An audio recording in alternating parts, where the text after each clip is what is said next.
6 a.m. in the Mile High City. Good morning, Denver, Colorado. You've tuned into the Jeff and Bill Show, 710 KNUS. I'm your co-host, Jeff Hunt, along with Bill Thorpe, bringing you the freshest insights, hottest takes from the right, left, center, and sometimes a little crazy.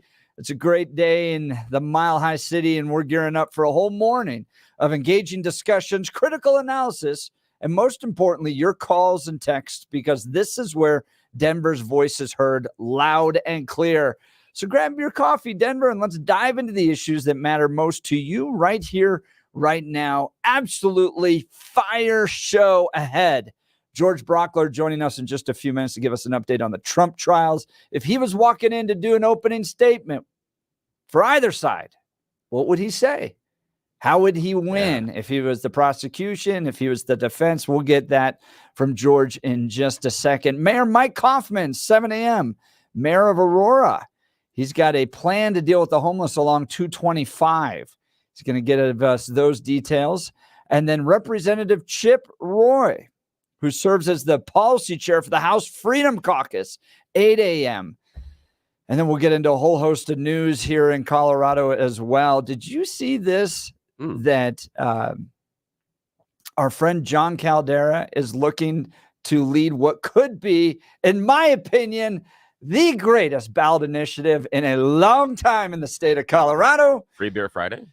Very close. Yeah. What? Shortening the Colorado legislative session. Oh, that's a great idea. It's a great idea. I love it. Oh, John, way to go, my friend. Yeah. Way brilliant. I like that idea. We pass 400 laws a year. 400. We're a state that's like 150 years old. What law are they coming up with now that's going to so dramatically impact your life that it's necessary that we pass it? Oh, my goodness. So we'll cover that in the 9 o'clock hour. We've got an absolutely fire show. You're going to want to stay with us through all 4 hours today. We're going to have a ton of fun.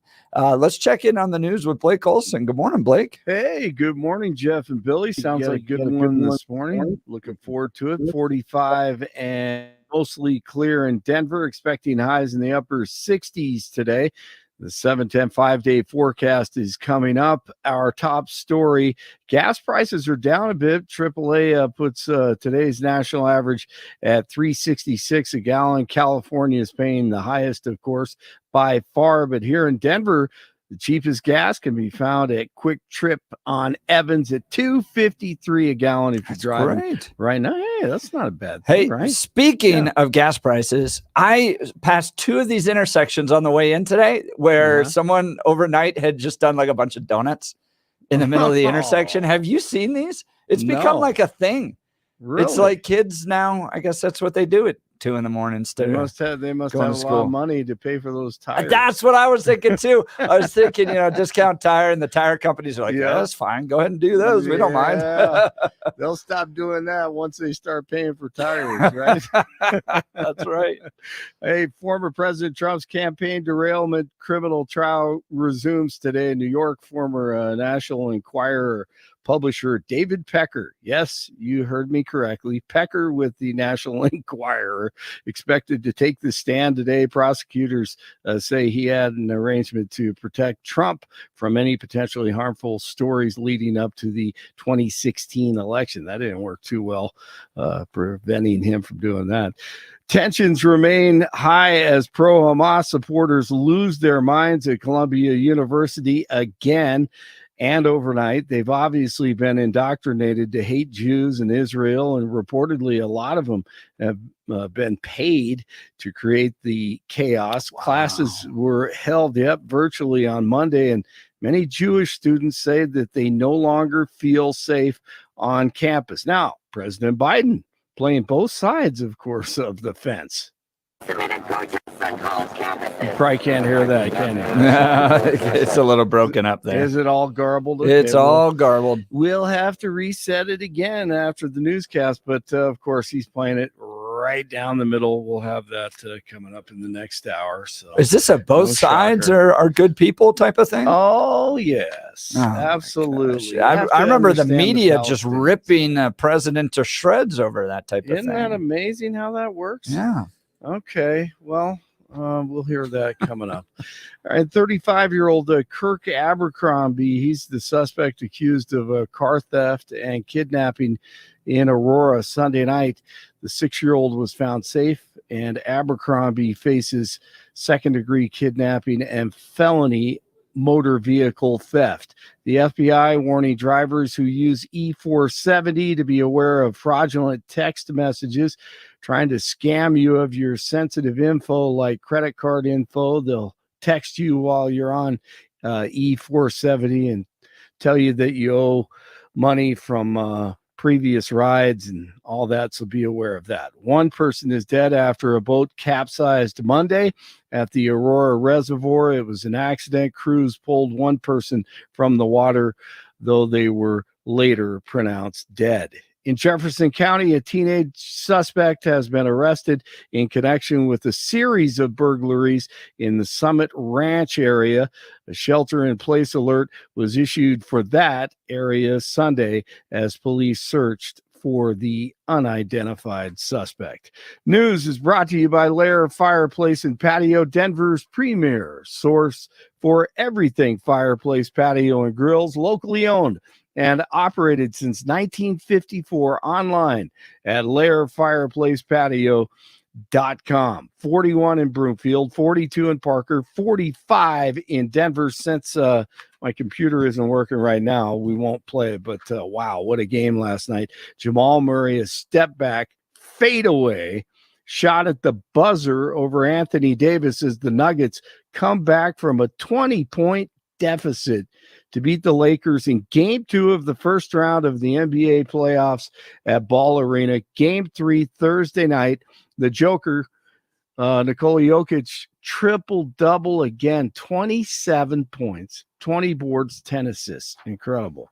Avalanche take on Winnipeg. The Jets tonight in Canada, Game 2 of their opening round series. The Rockies lose their first game of the series to the Padres, and back at it tonight at Coors Field. It's going to be a great show. Jeff and Bill continue.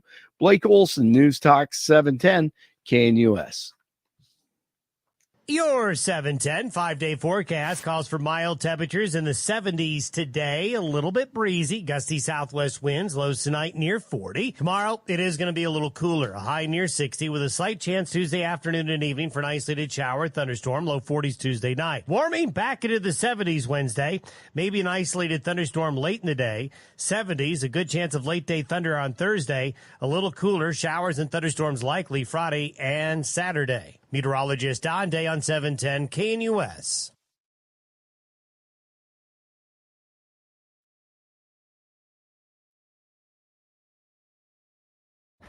Opening statements kicked off yesterday for the Trump hush money trial in Manhattan. Joining us on the Jeff and Bill show is George Brauchler, a familiar name, a familiar voice. He's running for district attorney in Judicial District 23. And a lot of experience in the courtroom. George, thanks for being on the Jeff and Bill show. Hey, thanks for having me, guys. This is one of the biggest cases ever. I don't know that people can appreciate it outside of a dead body. And I'm talking about cases like Lindbergh, maybe Columbine, which we talked about last week, and others. This may be one of the biggest cases in American history. First time ever a former president has been brought up on criminal trial, right? That's right. That's right.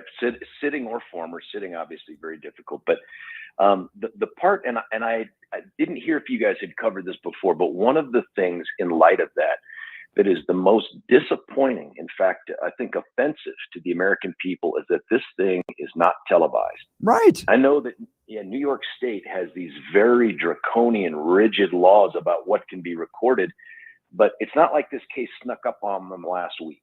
There was an opportunity here for either the New York General Assembly or the Supreme Court, their Supreme Court is called the Court of Appeals, to make some decisions here about allowing unprecedented access for the most unprecedented case in American history, and they didn't do it, and I think we're all worse off for it. Yeah, you really have no sense what's going on. You're outside of reporting, And you're relying upon NPR, Washington Post, New York Times in order to provide the analysis for this case. Washington Post has 3 reporters covering it, but you have no, at some point, maybe we'll get a transcript, but no recordings, no television broadcast of this trial.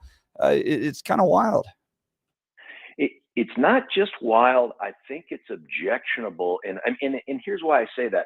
No matter how you come down on Donald Trump, not being able to see how this process plays out so that you have at least some faith in the potential outcome here, I think is going to be damning down the road, right? Like either the result matters or it doesn't. And if we're told the result's supposed to matter, especially if he's convicted, not being able to see what took place in that courtroom is only going to diminish the validity of that outcome for the many people who are already skeptical of the political nature of this prosecution.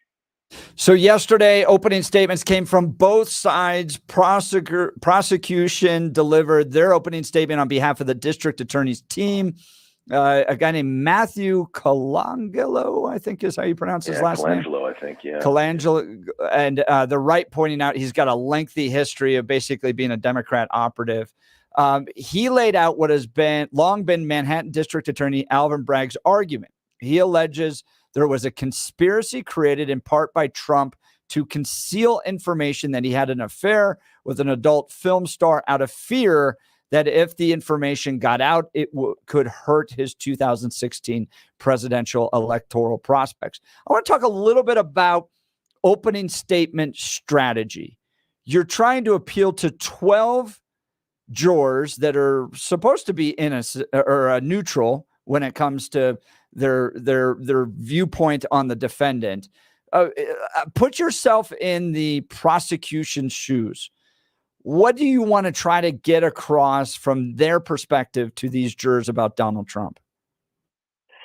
Well, I think you have to bank on the idea that people already have a baked opinion of him, and you're probably not going to disabuse them of that, but hopefully you've picked the jurors that allow you to simply reinforce whatever view they had of this guy going in, especially if it leads them to the conclusion that you want. And they've bitten off something big here, man. And we can talk about the charges and how they did it. I think we've done that in the past, but they've made a big challenge for themselves in trying to suggest that the purpose of whatever it is they've accused him of doing was to corrupt the political process.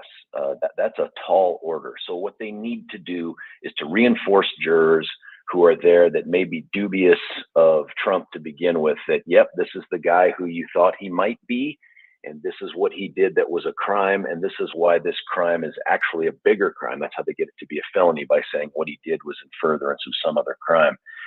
That's a tall order. Let me step back 1 second, Jeff, because I think there's something that we glossed over that's too important for this. That name you read of the guy that gave the opening statement is not Alvin Bragg. And that, to me, is embarrassing. Biggest case likely in the history of that office. And we've talked about it. It is a historic case in America. You are an elected official. You campaigned on, I will get Trump. You are now bringing the goods. The fact that you can't summon the guts to go into that courtroom and lead that prosecution on this very sensitive case that could actually upend a presidential election, to me, that is embarrassing. That is shameful that you would delegate this to an employee, even one who, as you described, sounds like they're a bit of a political hack. So that part gets glossed over. Where is Alvin Bragg? He has an obligation to bring these charges to the jury himself, not through an employee. Having said that, though, man, the parts that I missed, the parts I wanted to see are, what are the first words this guy spoke? What was that first paragraph he gave them to sum this up? Because what you need is simplicity. They spent a long time in jury selection time. They need to tie a bow around it right up front and simply lay out, this is the theory. 1 sentence, 2 sentences that make sense. And then you describe how all the evidence is going to show that. Let's put yourself in the shoes of the defense for the president of the United States. And one thing that I noticed in some of the articles here is that the prosecution will not refer to him as President Donald Trump. They just say his name, Donald Trump. The defense, on the other hand, referring to his title, the office that he held, and reminding the jurors of who he was in this role. So talk to me about the defense strategy defending Donald Trump in this case, opening statements. That's such an interesting thing because there's a couple directions that they could have gone with this. And it's not that they foreclosed this other option that I'll lead with, but what they could have said is, whatever you think this guy did with how he listed these expenditures on his, on his journals and the data and how he disclosed them legally or illegally, none of it can be tied to some furtherance of a criminal act. This was a guy who was trying to spare himself and his loved ones the embarrassment of this public allegation. That would be legitimate, and that would be a defense to this charge, right? Like that would work if they could get the jury to buy off and have doubt on that thing. They didn't do that. They said, we're not even going to go down that road. We're going to go down the road of saying, dude had no idea. Dude didn't know about it. Dude didn't make the decision. Whatever happened, it wasn't Donald Trump's direction. And you can't hold him accountable for something that he had no knowledge of and didn't ask to be done. That's a tougher road because they know they're going to get Michael Cohen up there. And the defense must have gambled that, and they must have surmised that they can blow up Michael Cohen's credibility. And they started to do that in the opening such that they're going to create doubt in jurors that he's telling the truth at all. That's interesting because I know they've got audio recordings of Trump and Cohen discussing whether or not the payment should be made in cash or through check. And Trump's pushing for it to be made in cash. So that's a really interesting strategy. Now, I want to ask you, George Brauchler, running for the 23rd Judicial District, former host of the show, and Jeff and I are not holding it against you. We're happy that we're here, but still, you left. But still, okay. Now, I want to talk about jury selection. I want to have you put yourself in the shoes of the prosecutor because you're at a severe disadvantage. Trump just needs to find one. Can you talk to us about the difficulty of selecting the jury, but also it's Manhattan, it's supposed to be super blue. Does the prosecution maybe have a tendency to get overconfident? No, I don't think so. And you're right that they need to find one if their goal is a hung jury. And I think that they would treat a hung jury as a victory here, if only because getting the country and the city geared up for trial number 2 on this guy, one that would have to have occurred after the election, going to be a lot harder, I think, to pull off. But if he's going to be acquitted, and if you're Donald Trump, man, you want that acquittal because, as Jeff has pointed out in the past, this is the momentum builder for you as you go into the next 3 trials, because everyone in America will know this guy beat a charge that had been really pushed as highly political. And I think it is highly political. And that's going to potentially impact these other cases. So they need unanimity for an acquittal. So that makes it tough as well. They're in a place where I think it's unlikely they could find 12 people who are leaning in the foxhole towards Donald Trump. I don't know if you remember, there was a story where one woman got reported as saying, yeah, I don't have an opinion one way or the other about him. And I'm like, I'd kick her off instantly because I don't believe there's anybody in America that doesn't have an opinion about Donald Trump. You might like him or dislike him, but I don't know anybody who's like, he's a C for me. I mean, I could go either way. Like, there's nobody like that in America. So the trick here is you have to find a jury that, even if they're predisposed politically to disagree with the president, maybe even not like him as a person very much, that they can sit there and feel compelled by their duty to listen to this case and say, man, I wouldn't wish this on anybody, right? Like, this just doesn't pass the sniff test when you get to the point of beyond a reasonable doubt sticking this guy with this crime. That's a tall order, but it's not one that's insurmountable. I think the president's team has done a good job of laying the groundwork that this, at least with his public, that this process is already so politically tainted and corrupt that even if he loses, I don't know that it costs him much. I do have to ask you a question, George Brauchler, about Michael Cohen recording conversations with a client. Are attorneys allowed to do that? I thought there was like this, sacred bond between attorney and clients, and you can't just go out there and say everything that your client said. I mean, how did he get away with that? Very, very interesting question. So here in the state of Colorado, we have a one-party consent recording state, and I think New York's the same. And that is, as long as you're a known present person for the conversation, you can record everybody all the time. However, when it comes to licensed attorneys, and I'm talking about in the state of Colorado, if you surreptitiously record another unrepresented person without their knowledge or consent, that's kiss your license to practice law goodbye time. So one is, would it still be admissible in court? I think it could be, and I imagine they had motions hearings to discuss stuff like that.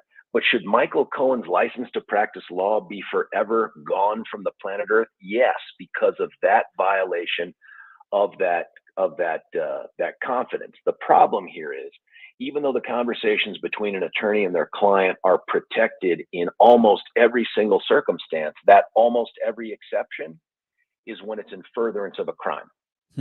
You conspire with your attorney to commit a crime that is not protected. Gotcha. Let's talk a little bit about David Pecker, former National Enquirer publisher. He gets some agreement with federal prosecutors in 2018 not to prosecute American media. What is he going to say that this was what they called a catch and kill scheme, where they would go out there and try to get stories before they could be published, pay off those that were seeking to make statements about the president, to protect the president, in this case, a candidate prior to becoming president. How do those deals work? And do you think that David Pecker is going to be a pretty serious first witness for the prosecution? Great questions. First off, most of these cooperation agreements are premised on, and remember, the language of them gets disclosed to the defense, and they can also ultimately become admitted for the jury to consider too. So when you craft these, you want to make sure that you're crafting them to say, this is about you telling the truth, right? This isn't about you saying certain words or getting a certain outcome. You can't do that. You wouldn't do that. What you want to do is make sure it's crafted in terms of you tell the truth. And if you tell the truth, then we agree to blankety blank, blank, blank. And maybe in his case, it was to just make a proffer. And a proffer would be an unsworn statement that he makes in advance of going to trial. That could have been the basis for that agreement. And the U.S. Attorney's Office may consider this deal done because he gave the proffer, and anything he would do right now on the stand to testify that was inconsistent to it would open him up to perjury at the state level anyway. So they may have already done their job. The bigger question here, I think, is the second one. Is this guy a valuable witness? If these guys haven't put on a big punch right to the face with their first witness, then they don't know what they're doing. So there must be something coming out of Pecker that they believe is going to already put the jury in a frame of mind to think, I get it. This has been the scheme over and over and over again. And this was just part 3 or 4 in the let's cover up for Donald Trump scheme. I think the potential downside for this, though, is unless every single one of these catch and kill things with his buddy at the Enquirer took place during the campaign, to me, it bolsters the idea that this is a guy that wants to defend his reputation. Whether he's running for president or he's trying to create The Apprentice 2, or he's just a businessman in New York, dude doesn't want to be embarrassed, doesn't want his family to be embarrassed. Well, if that's the motivation, then the state fails, because they need the motivation to corrupt the political process. Wow.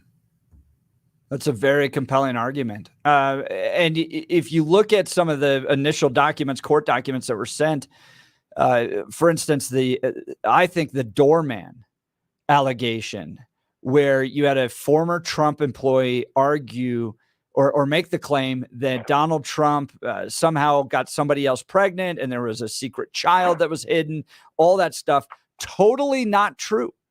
Totally not true. And Donald Trump paid $50,000 to just keep him quiet because I think in his mind, it was just easier to stroke a check to these guys and not have to go out there and deal with 200 media outlets publishing a whole bunch of stories and having to work through each one to try to explain who you are. And we know how the media is and how they feel about him. So I think in his mind, it's just a calculation of going, well, this is easier. George Brauchler, Hillary Clinton got in trouble for essentially the same claim that they're making against Donald Trump, that the Steele dossier was not properly recorded and in the logbooks of the Clinton campaign, and in doing so, she faced an FEC complaint and a fine. It seems to me like if this was the same case, right, that this was not properly recorded in the books of the business books of the Trump campaign, and it went to the FEC. The FEC looked at this and said, "We're not going to prosecute on this." Then where's the crime at this point? If this was about election interference, which is what the prosecution's making this about, and Clinton was found guilty for the essentially a very similar thing, and all she did was pay a fine, doesn't this seem very excessive in its prosecution? I don't think there's any doubt this thing is politically motivated. But the problem is none of that is going to get to be evidence in the case against Donald Trump. Now, listen, did he commit a crime in having, let me say this, was a crime committed in making the ledgers reflect something that wasn't accurate? Yes, that is absolutely true. And that appears to be a crime. And they have him cold on that crime. Problem is, these guys drug their feet for so freaking long that the statute of limitations expired on those teeny tiny little charges. And so for Alvin Bragg to fulfill his political promise when he ran for office, he had to origami the law into something where he could say, okay. But if we lost those misdemeanors, if those misdemeanors were done in furtherance of another crime, we now have a felony, which has a longer statute of limitations, and we can still go to court.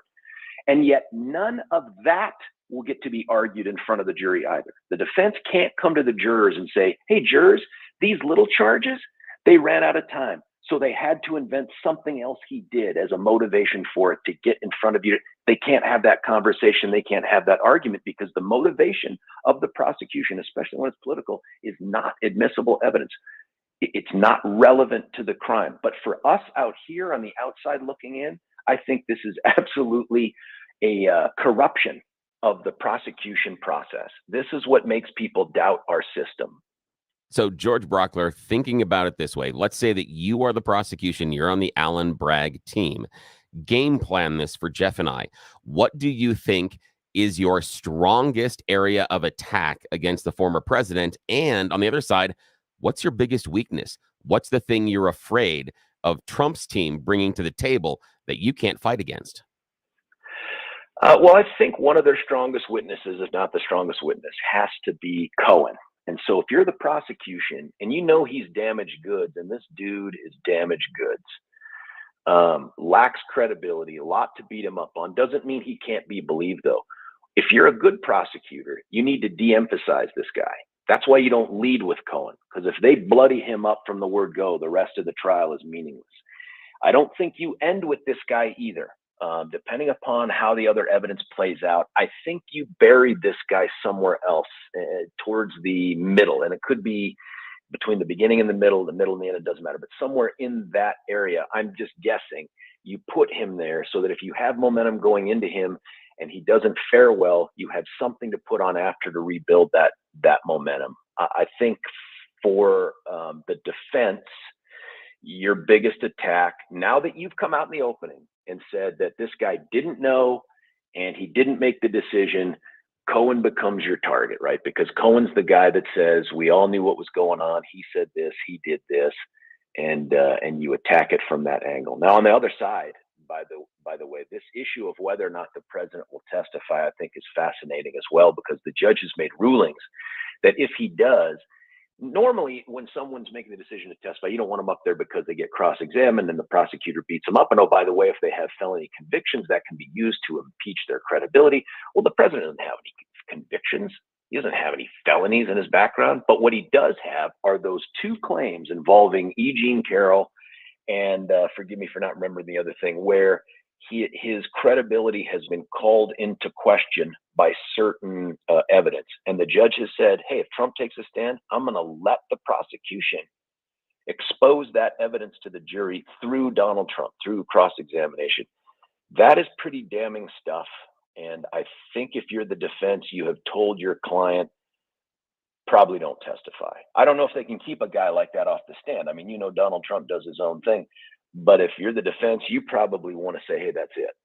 Let's not do this. Today, they're going to take a break to deal with the comments and the gag order and all that stuff. George Brauchler, Donald Trump sent out a message yesterday to his donors and supporters saying, I may be in jail tomorrow. Is there a chance that you think Donald Trump, because of this gag order, could end up in prison this week? Oh, listen, if the judge is going to find that he violates the gag order, could he be held in custody? Yes, I think it would be a huge mistake and unwarranted in this system. He would get, at least, in my opinion, another warning or two, probably some fines, even if he's held in contempt. Remember, for us, though, we use the terms jail and prison interchangeably. Yeah. For the court, they'll throw him in jail. Probably Rikers. Wouldn't that be interesting? But Rikers. Trump could be in Rikers? I'm just saying, if you're the judge and in your mind you're like, what can I do in this case to make it more likely the president will be elected? I think putting him in jail during this trial is the way to do it. So I think he's too smart to make that mistake. Wow. George Brauchler, candidate for Judicial District 23. Thanks so much for being on the Jeff and Bill show and giving us some updates on this. I really appreciate it. Anytime. Talk to you guys soon. Look, I've been going back and forth with Bill off air about this. When I go to look to get analysis about this, this is trial, interesting. Yeah. Washington Post has 3 reporters. Yeah. And I could get a minute by minute breakdown from the Washington Post of what's happening. Like what George Brauchler just said, the most consequential election possibly in our lifetime. You have a president of the United States in a criminal trial. Yeah, for the first time ever. You have Washington Post 3 reporters, New York Times daily updates. Hourly updates coming from the New York Times. I went to all the conservative newspapers. Yeah. And it's like 4-day-old analysis. Yeah, there's nothing there. There's nothing there. And look, it's not, do I trust Washington Post? That's a secondary issue. Oh, yeah. Conservatives are not covering this minute by minute the way they should be. The Republican nominee. I have a theory behind that. Why? But talk to me about it. Yeah. Well, I think they're caught off guard. I think this is one of those moments where I go, the left planned this out and not gamed it, but engaged this so much more effectively than conservatives have. This is the Republican nominee for president, and we're not out there going, Alvin Bragg said this. This is where I disagree with him. We're not combating this in the way we should. What's your theory? I believe this is a perfect reflection of one of my Mount Rushmore of media, I'd say not personalities, but analysts.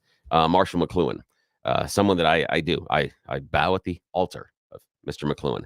And McLuhan said, mass media is terribly ineffective at telling you what to think, but incredibly effective at telling you what to think about. And this is proof positive in my mind of exactly that. And this being the mass media on the left is saying this is important. They're not telling you what to think, but they're saying this is important. The conservative media, I believe, has made the decision this is not important, so we are not going to cover it as if it is. And I think that is the two differences you're going to see right now. Basically, it's both people, both ecosystems telling their audience what they think is important. And I believe the conservative media is telling the audience, this isn't important. Don't worry about it. We're not paying attention to it because it's not a big deal. That way, regardless of what happens. Huge mistake. Yeah, but regardless of what happens, they're now allowed to brush it aside. Not a big deal. It wasn't a big deal when we didn't cover it a lot. It wasn't a big deal. So that I think the motivation, really. Maybe I'm more interested in the history of it. Yeah. And the details of it, right? Like I read the Lincoln Douglas debates word for word, and how did they engage in the strategy and what did Lincoln exactly say? But I do think that that's a big strategic mistake, because when the left has forced and this is, you and I disagree a little bit on this, but I think the left has forced conservatives and Republicans into this corner. They have indicted the president 99 times. They've got 4+ cases coming out. All right. That's where you're going to put us. Fight back. And you fight back by fighting on the facts of the case, not just going out there and saying Donald Trump's going to be Nelson Mandela. Like literally, I went and there's like 4 op-eds on how Donald Trump's going to be Nelson Mandela. Could anyone give me an analysis of opening day statements from a conservative perspective? No. So we're going to change that. We're going to provide this type of analysis. I'm talking to multiple attorneys that are going to come on in the 6 a.m. hour on a daily basis. We got to build it up. We got to get there. But I want that type of analysis like George provided. Here's what a good opening statement's going to look like. Here's what they did right. Here's what they did wrong. No. If Republicans are going to be put in this corner to fight this election on trials, you fight it on the trials, and we're going to go fact by fact, and we're going to prove them they're wrong. Can we still have the policy conversations about illegal immigration and inflation? Absolutely. Absolutely. I'm not ignoring those. But man, the fact that every major mainstream outlet is covering this minute by minute, conservatives are like, well, he might be Nelson Mandela. I think you have something very accurate in your rant there. And I'm saying rant, lovingly, but I think it's very accurate that regardless of what happens at the end, the conservative media is going to lack context. And it would be much better to walk the audience along saying, this is why this case is a pile of BS. Look at what they're doing. Look at what they're doing. Then you can come to the better conclusion at the end. Because if for some reason, this is what I think is happening, is if Donald Trump is found not guilty or it's a hung jury, then the conservative media will go, see, we told you it was all crap. And everybody, even the liberals in Manhattan, saw through it. Look at this, look at this. And if he's convicted, the answer is going to be, oh, this is why we didn't cover it, because it was a kangaroo court anyway. We don't have to cover it because it was already, everything was baked in. He was going to be found guilty no matter what, Manhattan jury. So they already have those stories written. Those stories are already written. All they need are the dates and what happened. That's it. But all those things are done. Here, oh my gosh, we're so over time. Yeah, step aside. I know. Here's where I think it's actually a failure of the way conservatives think. Yeah. Think about the Mayorkas trial. Yeah, good point. I cannot really tell you what he was convicted on. Yeah. Well, it was impeachment, so it's not really conviction. Yeah, or impeachment. Yeah. But I mean, it's not like conservatives were out there going detailed analysis absolutely. of that effort. No, you're just like, oh, dude got impeached. Oh, we threw it out. I just think this is a big problem for conservatives. I would agree. It's Jeff from the Jeff and Bill Show for my friends at Mountain High Appliance. Hurry in now and check out their Get the Look sales event. Now, for a limited time, you can receive up to a $3,000 rebate with the purchase of select GE Cafe appliances. Enjoy Mountain High Appliance price match guarantee. I love it when companies do that. And special financing offers. See store for details and experience the difference at one of their Mountain High Appliance 4 locations in Denver at East 64th, in Littleton, Louisville, and Glenwood Springs. All right, we got You Choose the News coming up. You're listening to the Jeff and Bill Show. News Talk 710, KNUS. At this hour in London, I'm Julia Chapman, and here are the top stories we're following. A United Nations review of UNRWA, its humanitarian agency for Palestinians, has found it had robust frameworks to ensure that it can remain neutral. The report highlighted some concerns over language in UNRWA textbooks and the vetting of staff, but concluded that Israel had not provided proof that its employees are involved in terrorist activity. The review of the organization was initiated by the Secretary General following allegations by Israel that several UNRWA staff had been involved in the October 7th attacks. UNRWA still faces a separate investigation into 12 staff members that were specifically accused, 9 of whom have been dismissed. Work has begun to get a high-speed train up and running between Los Angeles and Las Vegas. Haley Bianco has more on the project.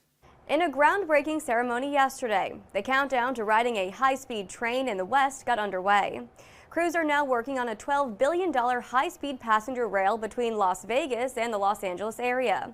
Officials are projecting that millions of ticket buyers will be boarding trains in 4 years. Train company Brightline West plans to have trains running by 2028 from just south of the Las Vegas Strip to a commuter rail hub in Rancho Cucamonga, California. And that's what you need to know at this hour. I'm Julia Chapman in London on Salem News Channel.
Great conversation we had with George Brauchler. If you missed it, go to 710knus.com. We're going to provide you a good analysis of these Trump trials so you can be informed what's actually going on. You don't have to rely just on the New York Times or the Washington Post, because as George said, it's kind of shocking that this isn't televised. If it was televised, though, you know for a fact he'd take the stand. I'd love to see that. I'd love to see him and a prosecutor go at it, because Joe Biden's not going to debate him. So, that'd be kind of fun. That would be fun. I'm not sure it would end very well for him. I don't think so. I've seen the depositions. It doesn't go well all the time. So I think you're right. Televised, he testifies. Right now, no way. There's no way he gets on the stand. He says he wants to. But yeah, he said that a lot, though. I remember he was in Scotland and said he was flying back to testify in the E. Jean Carroll case. Never showed up in court. Oh, yeah. He has said it a lot, that I'm going to go testify. And almost every case that has come up, he has promised to testify. Hasn't shown up on that stand once. And then the attorneys finally reach him. And I'm very skeptical. We'll see what happens. Very skeptical. Hey, is your student ready to live out their faith and prepare for their future career? For over 100 years, Colorado Christian University has been educating the next generation of Christian leaders in a distinctly Christ-centered community. CCU is the premier interdenominational Christian university in the Rocky Mountain region. They offer a world-class education, ranking in the top 2% of all colleges nationwide for their rigorous academics. Hey, like seriously, with all the craziness going on college campuses, look elsewhere from the Ivies at this point. Students can choose from 100+ undergraduate programs ranging from psychology, entrepreneurship, theology, and engineering to their nationally acclaimed nursing and education programs. CCU cultivates real faith that equips students for all areas of life. Their small campus and Christ-centered community set CCU apart. At CCU, students are known by name, not by number. Professors are mentors and develop students spiritually and professionally, and they're not going to become crazy woke leftists. No matter what degree path that they choose, your student will graduate from Colorado Christian University, ready to impact the world with grace and truth. To learn more and apply, go to ccu.edu/apply. That's ccu.edu/apply. All right, Mr. Bill Thorpe, you choose the news. Yes, we're going from serious education to absolutely farcical education. It's what we call you. Yes, I did. You choose the news, everybody's favorite fake radio news game show. I have scoured the interwebs for mere minutes this morning to find these dumbass stories about stupid things us humans have done and given them really dumb headlines. Why? To play this fake radio news game? Because the people in charge have no idea we do this on the regular. All righty. Here we go. Jeff Hunt, Blake Olson from our newsroom. Your choices this morning. Headline number 1, we're in charge. We make the rules. Headline number 2, what's that smell? Headline number 3, I only had tea martinis. Headline number 4, civic leader has a little problem. All righty. Choose carefully, sir. I'm not choosing carefully on this one. Civic leader has a little problem. Oh, you did not choose carefully, sir. Here we're going to Lake Alfred, Florida. We're going to meet Mr. Charles Lake, 90 years old, a current city commissioner in Lake Alfred and a former mayor of the town, now criminal defendant. Oh, boy. He was arrested last week and charged with 300 counts. No way. Counts of what? Child porn. He's 90 years old, has been considered a pillar of the community for years. Former mayor, current city commissioner, arrested for having images of kids on his computers and admitted that he had them during the investigation. This is going to be a very short trial. Yeah. 300 counts. 300. Yeah. Is it like they get you for each? Yep. Each and every one of them. Each and every one. Yeah. So 300. Yeah. See ya. Okay. So let's try to cheer this thing up here. You got to do the choice. We're in charge. We make the rules. What's that smell? Or I only had tea martinis. We're in charge. Yes, we're in charge. We make the rules. A homeowner, Mr. Chang, has finally prevailed over the HOA in Houston, Texas. Back in 2016, he paid to have his family garage enlarged by just a few feet. They wanted to be able to put more stuff in there. Well, according to the HOA, you, sir, are out of bounds. They started fining him and even took him to court for $80,000 in damages. Luckily, the Chang family was able to find a very good lawyer who was able to go through the housing association and find out that there were 11 other home alterations that violated the code, including someone doing the exact same thing to their garage right across the street from him. Oddly enough, they didn't get any fines at all. And I'm guessing Mr. Chang, is that his last name, yes, right? Yes. Oh, that's a very easy, racial thing you could point out. Yeah, there so too, they actually, right? they dismissed You're the only charges. going after the Chinese You're only guy. going after Chinese people. So he just said this is selective enforcement. And who knew? Right. Who knew that HOAs do selective enforcement? It's all about the people in charge getting them mad at the people they don't like. That never happens at HOAs. Right. Yeah, they're defund always the HOAs. Yes, they're always please. upstanding organizations that never have their power go to their heads. Alrighty, Blake Olson, final choice this morning. What's that smell? Or I only had tea martinis. Oh, man. Yeah, these are both dangerous. Yes, they are. Let's go with what's that smell? Yeah, what is that smell? That's what New York City wants to know. They need help with all the poo. Yeah. Little do we know that 500,000 tons of human excrement pour into the city sewer system every year, and they don't know what to do with it. Right now, if they can't process it, they're just dumping it into landfills. That's a new one for you, kids. Yes, that's why it smells so bad. But they actually now are looking for some sort of a company, someone that has an idea about how maybe they could turn it into fertilizer, do something else with it. Because, we know that New York City is full of a lot of poo and it smells bad. But now they're looking for ways that they could do something better with it. So, yeah, I just keep looking at the idea of, in that. But you know that you're probably close to termination when your boss says, Blake, come here, please. I'm putting you in charge of poo. Yes. Start updating your resume. Space. Yes. Yep. Right. Update your resume absolutely immediately. Actually do here.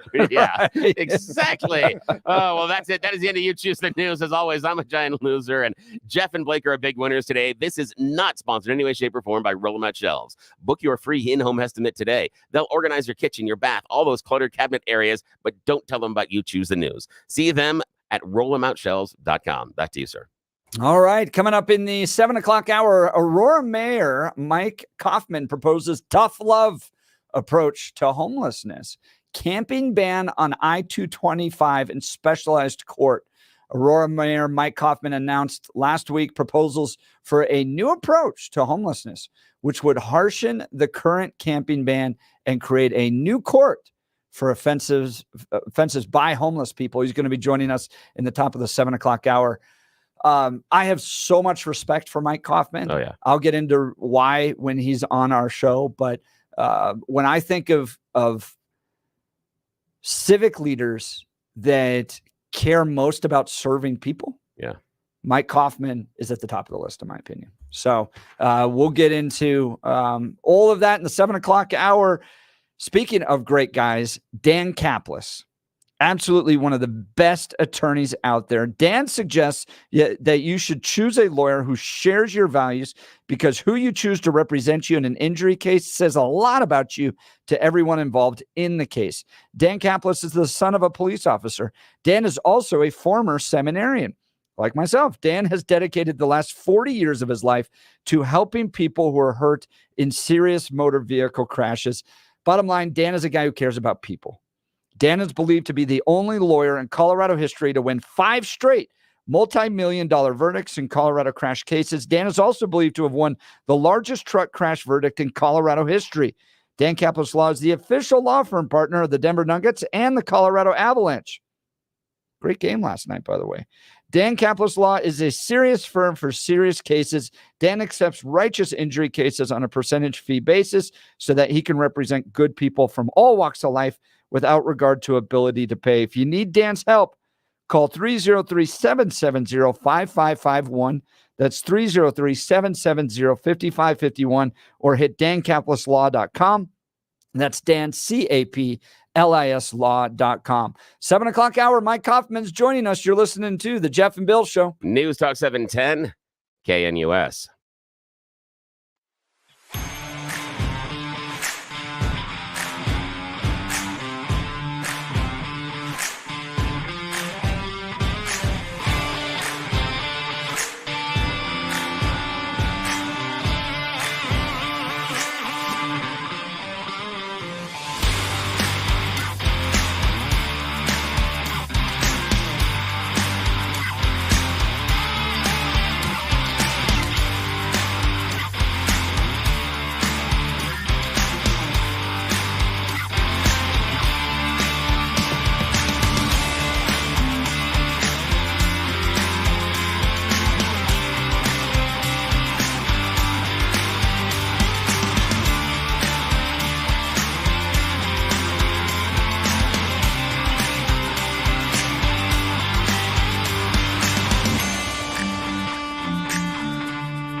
All right, 7 o'clock hour. Mike Coffman's going to join us.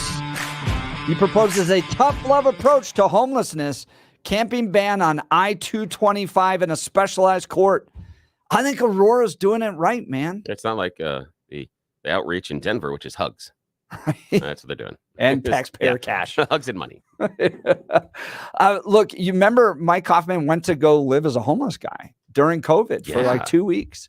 So, and then he came back and going, it's drug addiction. Yeah. That's what we're dealing with here. It's addiction. Absolutely. So I have tremendous respect for this guy. Really looking forward to him joining the show and explaining how he's going to make Aurora a better place. So stick around, 7 o'clock hour. You're not going to want to miss it. You're listening to the Jeff and Bill Show. News Talk 710 KNUS.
Good morning, Denver. 7 a.m. in the Mile High City, and you've tuned into the Jeff and Bill Show on 710 KNUS. I'm your co-host, Jeff Hunt, along with Bill Thorpe. Morning. Morning, Bill. Bringing you the freshest insights, hottest takes from the right, left, center, and sometimes a little crazy. It's another great day in Denver, and we're gearing up for a whole nother hour of engaging discussions, critical analysis, most importantly, your calls and texts, because this is where Denver's voice is heard loud and clear. The energy, the leadership, the people that are making the changes in our communities, they're on this show.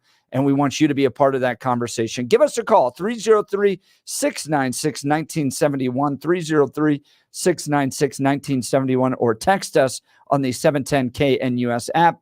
Grab your coffee, Denver, and let's dive into the issues that matter most to you right here, right now. Good morning, Blake. Let's check in on the news with you. Hey, good morning, Jeff and Billy. 45 and sunny in Denver, expecting highs in the upper 60s today. The 710 5-day forecast is coming up. Our top story, former President Trump's campaign derailment criminal trial resumes today in New York. Former National Enquirer publisher David Pecker, yes, Pecker with the Enquirer, expected to take the stand today. Prosecutors say he had an arrangement to protect Trump from any potentially harmful stories leading up to the 2016 election. George Brauchler on with the guys this morning. And if you're Donald Trump, man, you want that acquittal because, as Jeff has pointed out in the past, this is the momentum builder for you as you go into the next three trials, because everyone in America will know this guy beat a charge that had been really pushed as highly political. And I think it is highly political. And that's going to potentially impact these. Tensions remain high as pro-Hamas supporters just losing their minds at Columbia University. They've obviously been indoctrinated to hate Jews and Israel. Now, I don't drink margaritas, but we all know what a margarita is. We all know what a bar is. So you're going to say Marg Bar. Marg Bar. Marg Bar Israel. Marg Bar Israel. Yeah, that really happened. Classes were held virtually on Monday, and many Jewish students say they no longer feel safe. President Biden playing both sides of the fence. And the anti-Semitic protests on college campuses.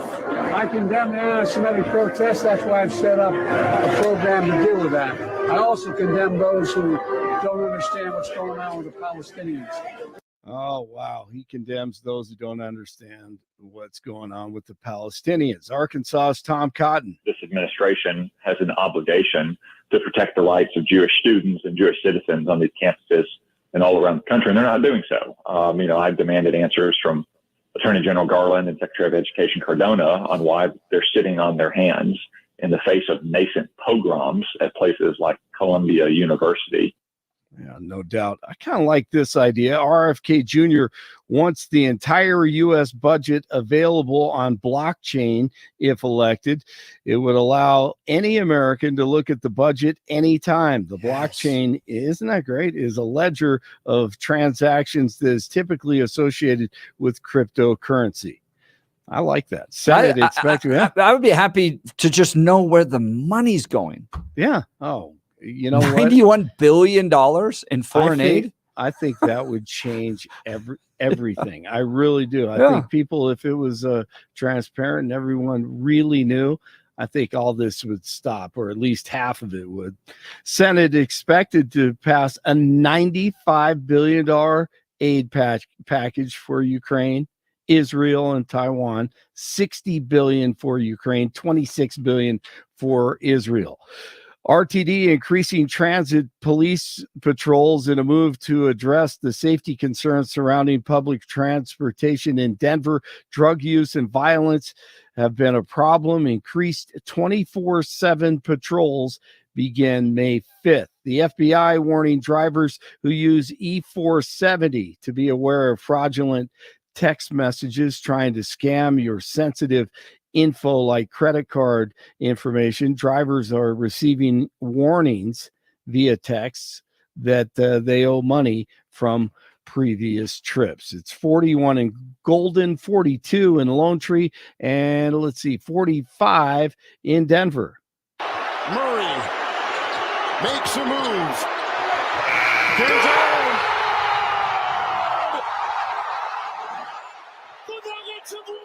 Wow, Jamal Murray, a step back, fadeaway at the buzzer over Anthony Davis as the Nuggets come back from a 20-point deficit to beat the Lakers in Game 2 of the first round of the NBA playoffs. It was incredible. I had to go to sleep early. I sat there and it's just about halftime. Like, okay, they weren't playing that well, and I'm like, I got to get up early.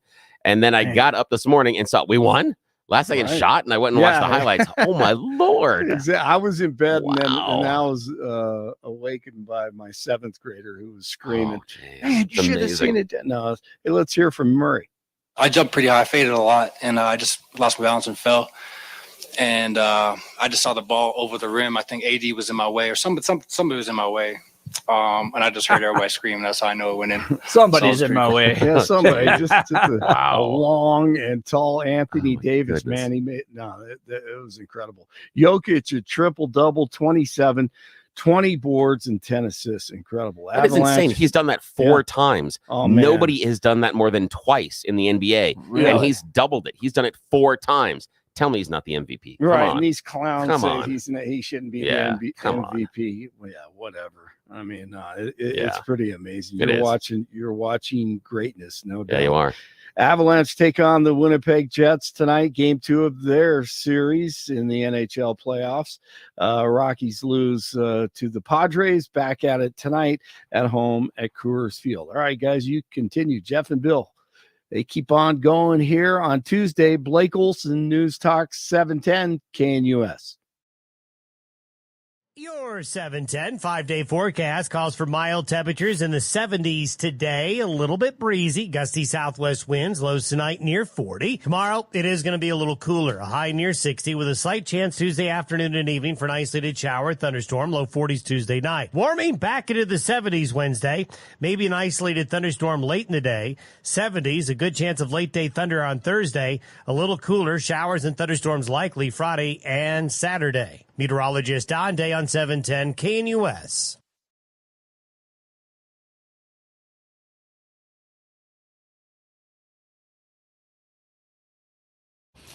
Welcome back to the Jeff and Bill Show. Saw this article in Colorado Politics. Great one. Aurora mayor promises tough love approach to homelessness.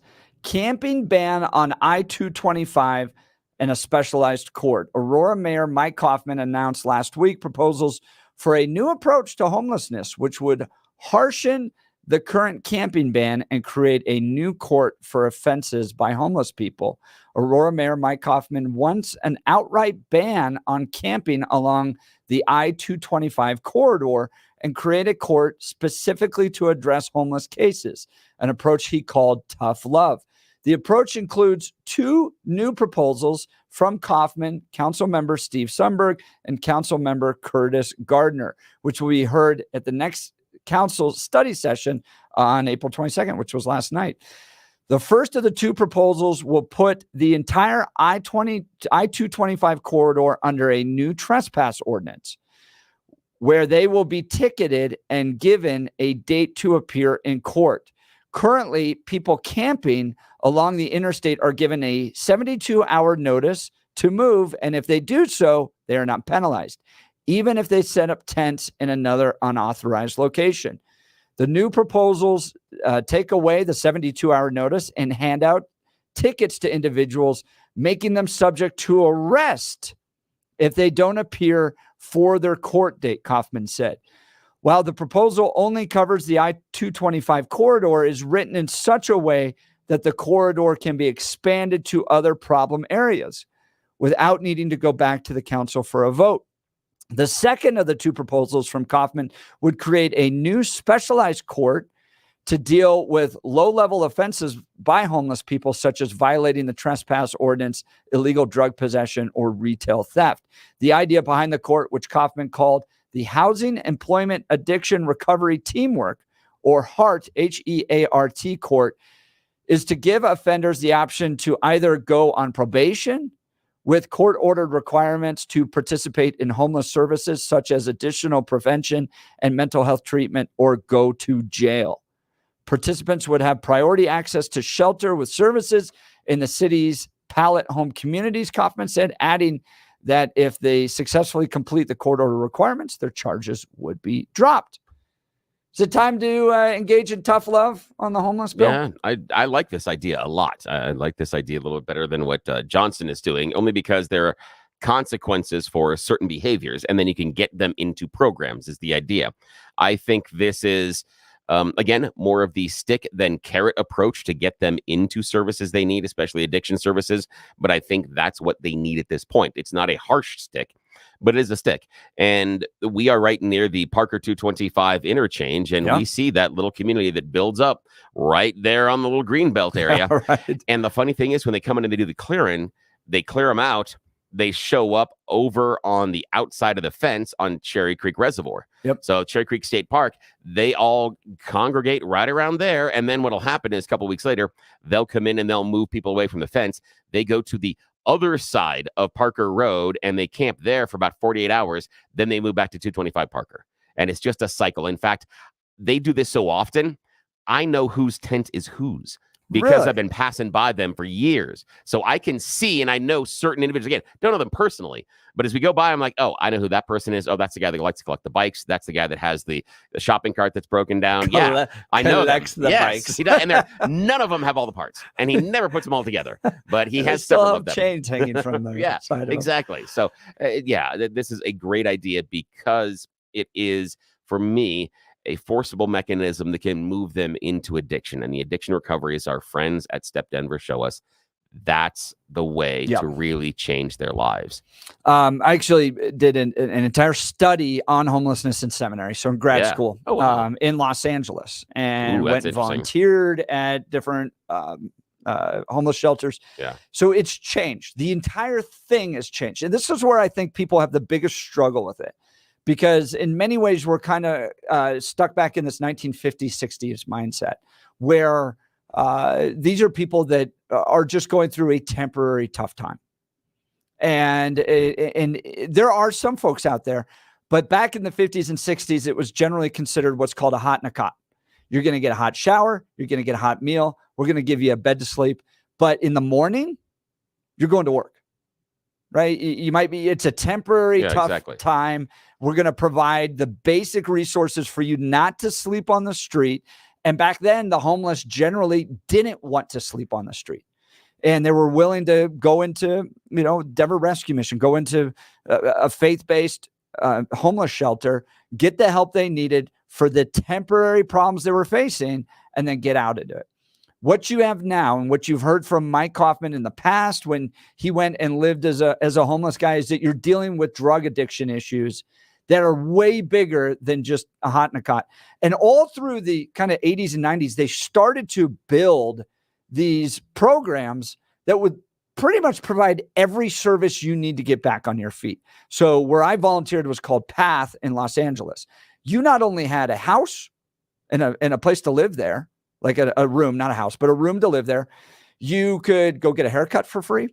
They'd provide a suit for you for free, so you could do your interviews. They'd provide a stable phone number, right? So that the people you're applying to for jobs could call and leave a message for you, because that's one of the challenges, right? If you can't afford a cell phone and you apply for a job, how are you going to do the job interview? How are you going to get the call? So they would provide a phone number for you. They'd take messages for you. They'd provide housing for you, food for you, haircuts for you, job training for you, clothing for you. That was all in the 80s and 90s and early 2000s. That whole system was built. What you have now is a drug addiction issue where people want to live that lifestyle. And I think want is a tough word to say there, because in some capacities, they want those drugs and they want to live that lifestyle, but they're also addicted to something that's controlling them. And the mindset that our policymakers have got to get past, and what I think Mike Coffman's doing correctly is addressing the fact that you can't just, for the sake of our communities and for the sake of the people themselves, just allow them to live intense drug addicted. That's not good for anybody. That's not good for our communities, the safety of our communities, for what our kids see. And most importantly, it's not good for the person themselves. Yeah. Just turn a blind eye and let them live drug addicted intense. Yeah. The thing for me is that, again, I come a lot on individual personal choice and freedom. I really push hard on that. And I do believe that individuals in certain instances can make these difficult choices. And you can go ahead and try the drugs and play with the drugs and do that on your own time. However, I do draw a line when I feel it becomes detrimental to society to the point where you are living on the street.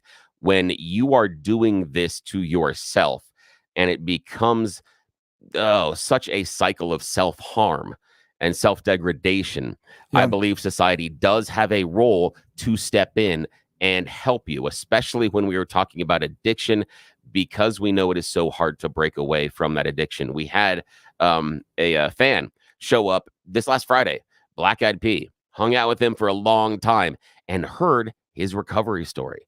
One of the things he's sharing with me is the fact that he is, gosh, I want to say it's more than that. I want to say 7-8 years clean off of heroin. Dude got clean off of heroin, hard drugs, and was telling me a story. And that's the idea, is there are programs and people that can help you break that cycle. And we have a responsibility as a society to help them break that cycle. You can make that individual choice, but when it becomes such a big deal for everybody else around you, and especially for the community because you're on the street, that's where you talk about us being a Judeo-Christian country. Right. That's where I believe our Judeo-Christian heart needs to step die. in. Yes. Yeah. We need to step in and help them at their lowest point. That's it. That's exactly what we need to do. That is, that's where I disagree with libertarians on this too. Yeah. I'm too. not going to allow vending machines to pass out fentanyl. Yeah. No. And heroin. No way. No. Like, that idea of ultimate personal freedom, and you could just go and no, these are real life consequences, and we're not going to let people die in the streets. So here's the question I have for the listeners of 710 KNUS. Do you appreciate the direction that Mike Coffman's going? Because here's the bigger question with all of this, okay? You have a state that's completely controlled by Democrats. You have Denver completely controlled by Democrats. Now, not all of them, but some of them are embracing the kind of drug injection site idea that we're going to let people just live this life, live on the streets. If you want to be stoned and drunk in a tent, you can do that. And then you have cities outside that are traditionally being controlled by Republicans, Aurora, Douglas County, that are saying, we're not going to allow this to happen. And we're going to take a tough love approach to it. Look, you want help? We'll provide help, but you're not going to live in a tent, stoned on drugs under our overpasses. We're just not going to allow that. So again, like the illegal immigrant issues, you have a experiment going on what's the best way to manage our communities. And I'd love to hear from you. Do you think that Aurora is doing this right? Do you think Douglas County, by putting up all the signs saying do not give handouts, is doing it right? Or are we being less compassionate and Denver's doing it right? 303-696-1971, 303-696-1971. Text us on the 710 KNUS app. Jay, we'll get to you in just a second. Folks, it's Jeff Hunt on behalf of the Colorado Farm Bureau. Whether you pulled out your skis or snowmobiles this last winter, it was a great year for winter fun. But the snow means even more to Colorado's agriculture, and I want you to know that our state's farmers and ranchers are doing their part to protect our future water resources. The people of Colorado agriculture continue improving the efficiency of their irrigation systems and adopting farming practices that help crops use less water to grow. They're planting drought-resistant varieties, and they're leading talks with state policymakers about how to preserve water supplies when we have good years like this last one. My friends at the Colorado Farm Bureau are leaders in water conservation and water policy. They understand how to balance water for crops and water for families, and they're doing more with less. You can do your part. I recommend you join and become a member today. Go to coloradofarmbureau.com. That's coloradofarmbureau.com. Man, our ag community, they are the heart and soul of this state. I really appreciate everything they do for us. The food producers, we love you, Colorado ag community. Let's go to Jay. You're on the Jeff and Bill Show, News Talk 710 KNUS. Good morning, Jay. Morning. Hey, good morning. Yeah, I admire Mike Coffman and his strength of going out, not only living amongst the homeless, but coming back with a really accurate report of what I think is really going on out there. And what he said that he saw was taking place. Yeah, he was. Remind folks, this was during COVID, and he could get away with it because everybody's wearing masks. But he went and lived among the homeless. And some of the critiques he had was, look, you have people that just live drug addicted intents, and people with good motivations, right, to feed them, almost kind of allow them to continue to live that lifestyle because food just shows up in front of their tent all the time. So, it's something to consider. And look, I think what grabs people's hearts is what I was saying, going back to the idea of the kind of the 50s and 60s mentality, that these are folks that are just in a temporary challenge, and we want to be there to help them get back on their feet. I get that. Look, the Bible teaches that. You're motivated by that, and you're motivated by compassion, and people are good and they want to do that. But you're not taking into consideration the drug addiction component to this. And if you're just continuing to allow people to live that lifestyle, are we really helping them? I don't know. What do you think, Jay? No. Well, I think that, they're allowed to stand on very busy street corridors that cause all kinds of traffic issues to gain money, not for food or for shelter, but for drugs. And it's really, sad for me because it wasn't this way here, let's just say 5 or 6 years ago, maybe 7 years ago. It's just gotten to be, I think it all really came in strong when drugs were legalized, at least marijuana. That's when I saw the big influx of people coming in, physically coming in from other states. There's an intersection that I drive by now and then for work at Santa Fe and Mineral, which is just north of 470 on Santa Fe. So the local residents in the neighborhood have taken a bunch of rocks and piled them up and made all these stanchions so that this one guy that's always out there can't be out there because all these tall rock formations are in his spot. It was just really, kind of funny, I thought, because it's the same dude every day, just like Billy was saying. Yeah, and what do you do? I mean, what do you do? I think work camps are in order. We need to have a lot of work done. We have a lot of farming. There's roads to be built. If people are just slinking around in the olden days, if you will, people would be put to work, and that's what they need. We have a lot of wood that needs to be chopped. Deadfall in the mountains. There's a whole bunch of things we could do, in my opinion. Jay, I appreciate the call. Jay's line will be open 303-696-1971, 303-696-1971. Some text messages coming in here. Carla, I agree with Coffman's approach and fear that more homeless will migrate to Denver because of Aurora's proposed actions. Yeah, I mean, they're going to leave Aurora. You're going to get in trouble here. Yeah, and isn't that kind of the point, too, to a certain extent, is the idea that and that's what Danielle Jurinsky was challenging Mike Johnston on, is, okay, we will see, and this is the immigration thing, not the homeless, but let's see which program works better. And I think this is another chapter in that story. Let's see which program works better. Looking at the idea of giving the homeless places to camp and saying it's not an issue, or cleaning it up and trying to get them into addiction. Which city is going to do a better job, and which city is ultimately going to have less homeless on the streets? Yeah. Another text message here. I don't understand the left's position on cigarettes as opposed to fentanyl and meth. I think the point being that they, like, if you ask young people, for the most part, they all hate tobacco. And they've been educated through school about all the problems associated with it. They want nothing to do with it. And then, other drugs, it's like, go for it. 7202, this is 1346. I've been sober now for 15 years. Here's what's worked for me. It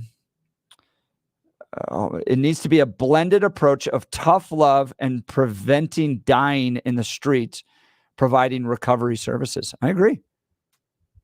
This is where I'm not so opposed to jail either, because sometimes you just need to cut them off. This is 4528. I've seen so many people addicted to drugs, and I think it's awesome when they choose to change their lives.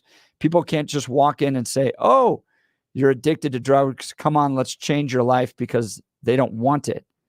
It's not going to happen. That goes back to Step Denver. Yeah. I mean, like, at a certain point, you've got to want it. But what do you do as a society when they don't want to change? Yeah, and they don't want to. And that's part of it, is there is a group of homeless out there that the food shows up in the morning, the food shows up in the afternoon. They can do whatever they need to in order to get that handful of dollars or whatever to get the fix for that day.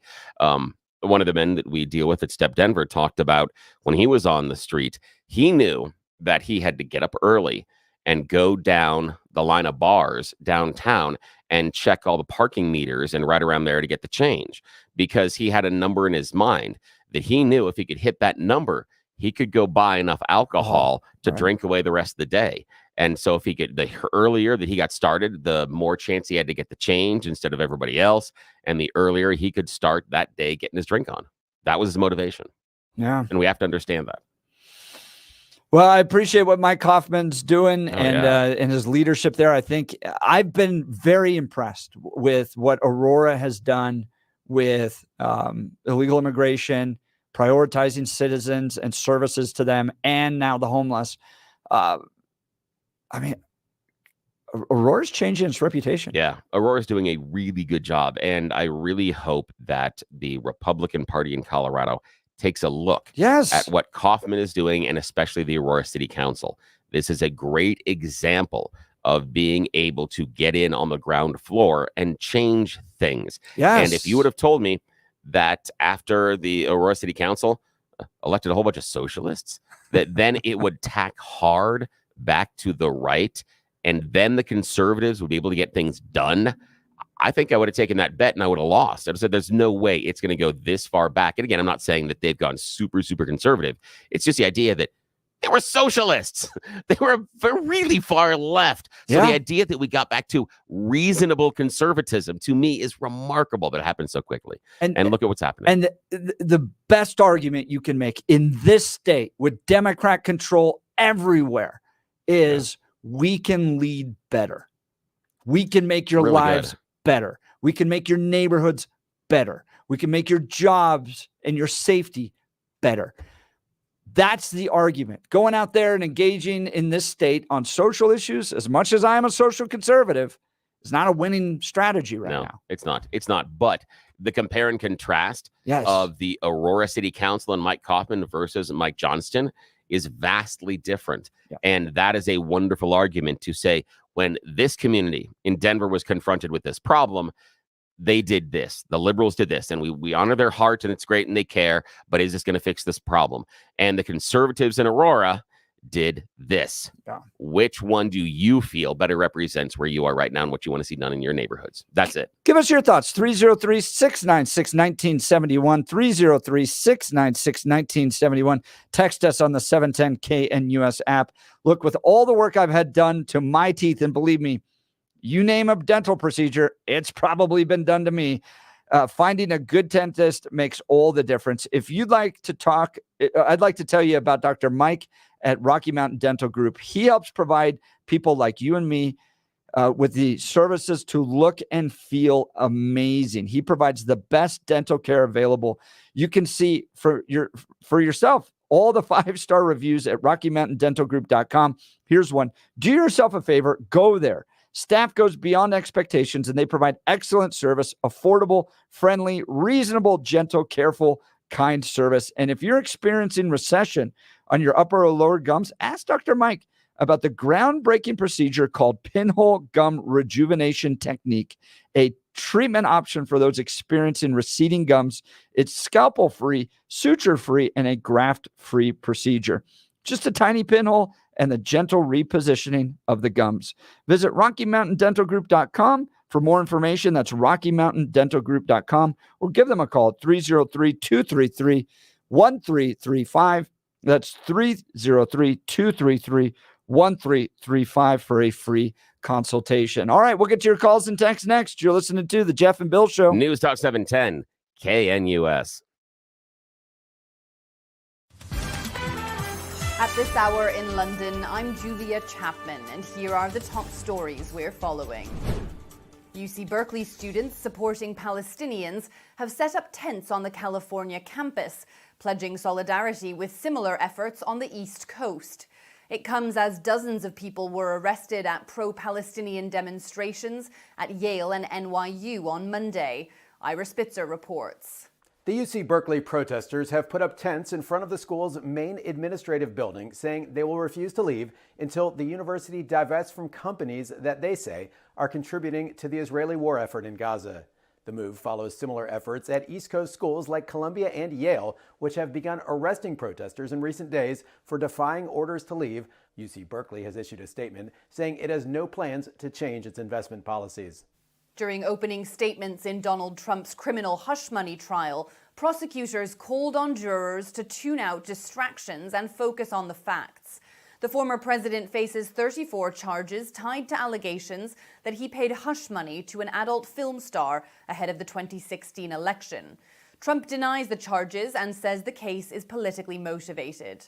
Tuesday's court proceedings will hear arguments that Trump has violated the gag order imposed on him by the judge to avoid prejudicing the case. And that's what you need to know at this hour. I'm Julia Chapman in London on Salem News Channel.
All right, we're talking Aurora and the changes they're trying to make. Tough love approach to homelessness, a camping ban along I-225, and a specialized court. Speaking of Aurora, bro, did you see the mugshot of this guy, Solomon Galligan? Not until you pointed out to me this morning. Wow. Okay. Dude, that is like one of the wildest mugshots I think I've ever seen. All right, so this is the dude yesterday. Sex offender arrested after attempting to kidnap a child during recess, Aurora police say. A 33-year-old registered sex offender. This is like horrible. Oh, yeah. This is like it gets all the parents scared, right? Tried to kidnap a Black Forest Hills Elementary School student during recess on Friday, according to Aurora Police Department arrest affidavit. This is the Denver Post reporting. Solomon Galligan was arrested Friday evening, just over 3 hours after he allegedly walked onto school grounds while holding a white blanket and tried to kidnap a child. Aurora police responded to a suspicious incident at the school on Friday, according to the arrest affidavit. School staff showed police security video of a man, later identified as Galligan, walking up to a child on the field, recess, holding a white blanket, then lunging toward and trying to grab one child as the student started running away. The child told police they did not know the Galligan and that he had white powder on his face and smelled like alcohol. It also sounded like Galligan told the children to stop running, according to the affidavit. Galligan appeared to leave the school after realizing students were screaming, "Stranger danger," and running away. According to the affidavit, Galligan was later found at a nearby Walgreens after a parent recognized him based on his description. Galligan initially told police he was assaulted and was taken to a local hospital and was later arrested and booked into the Aurora Detention Center. Cherry Creek School District officials notified families by phone and email on Friday about the incident. Just go look at this dude's mugshot. It is wild. All right, joining the Jeff and Bill show is the mayor of Aurora, Mike Coffman. He's laid out a new plan he calls Tough Love approach to homelessness, a camping ban on I-225 and the specialized court for them. Mayor Coffman, thanks so much for being on the Jeff and Bill show. No, thanks for having me. I appreciate it. So let's talk about the tough love approach. I think it was going to be heard yesterday evening. We gave our listeners a good overview of it. How was it received at City Council yesterday evening? Well, actually, it'll be 2 weeks from now to come up. So it was, 2 weeks. Okay. It was heard in what was called a public safety committee. So normally, if it would have been in study session, then it would have been advanced to the floor. So it'll be a little bit of time, but it did pass unanimously out of the public policy committee with council members Jurinsky, Sundberg, and Hancock. And so I was very appreciative for that. And so there's two parts to it. I think the first part is we do have a camping ban right now, but it's weak. And so it just says that if you are now on private property, that's up to the private property owner to file trespass. So they can do that without notice. And then parks, it's without notice. But if you're in outside of that, like the I-225 corridor, it's a 72-hour notice. And it's all you have to do is move. Well, you can move down the street, move back. And I think this unsheltered homelessness is not born of economic, consequences. It's really a crisis of drug addiction and mental illness. And it's hard to understand where one starts and one stops.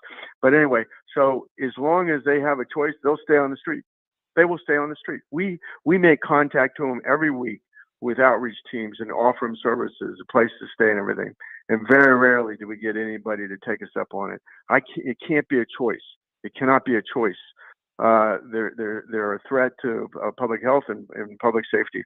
And so we're going to start with the I-225 corridor and make it a trespass, no notice. You get a ticket with a court date.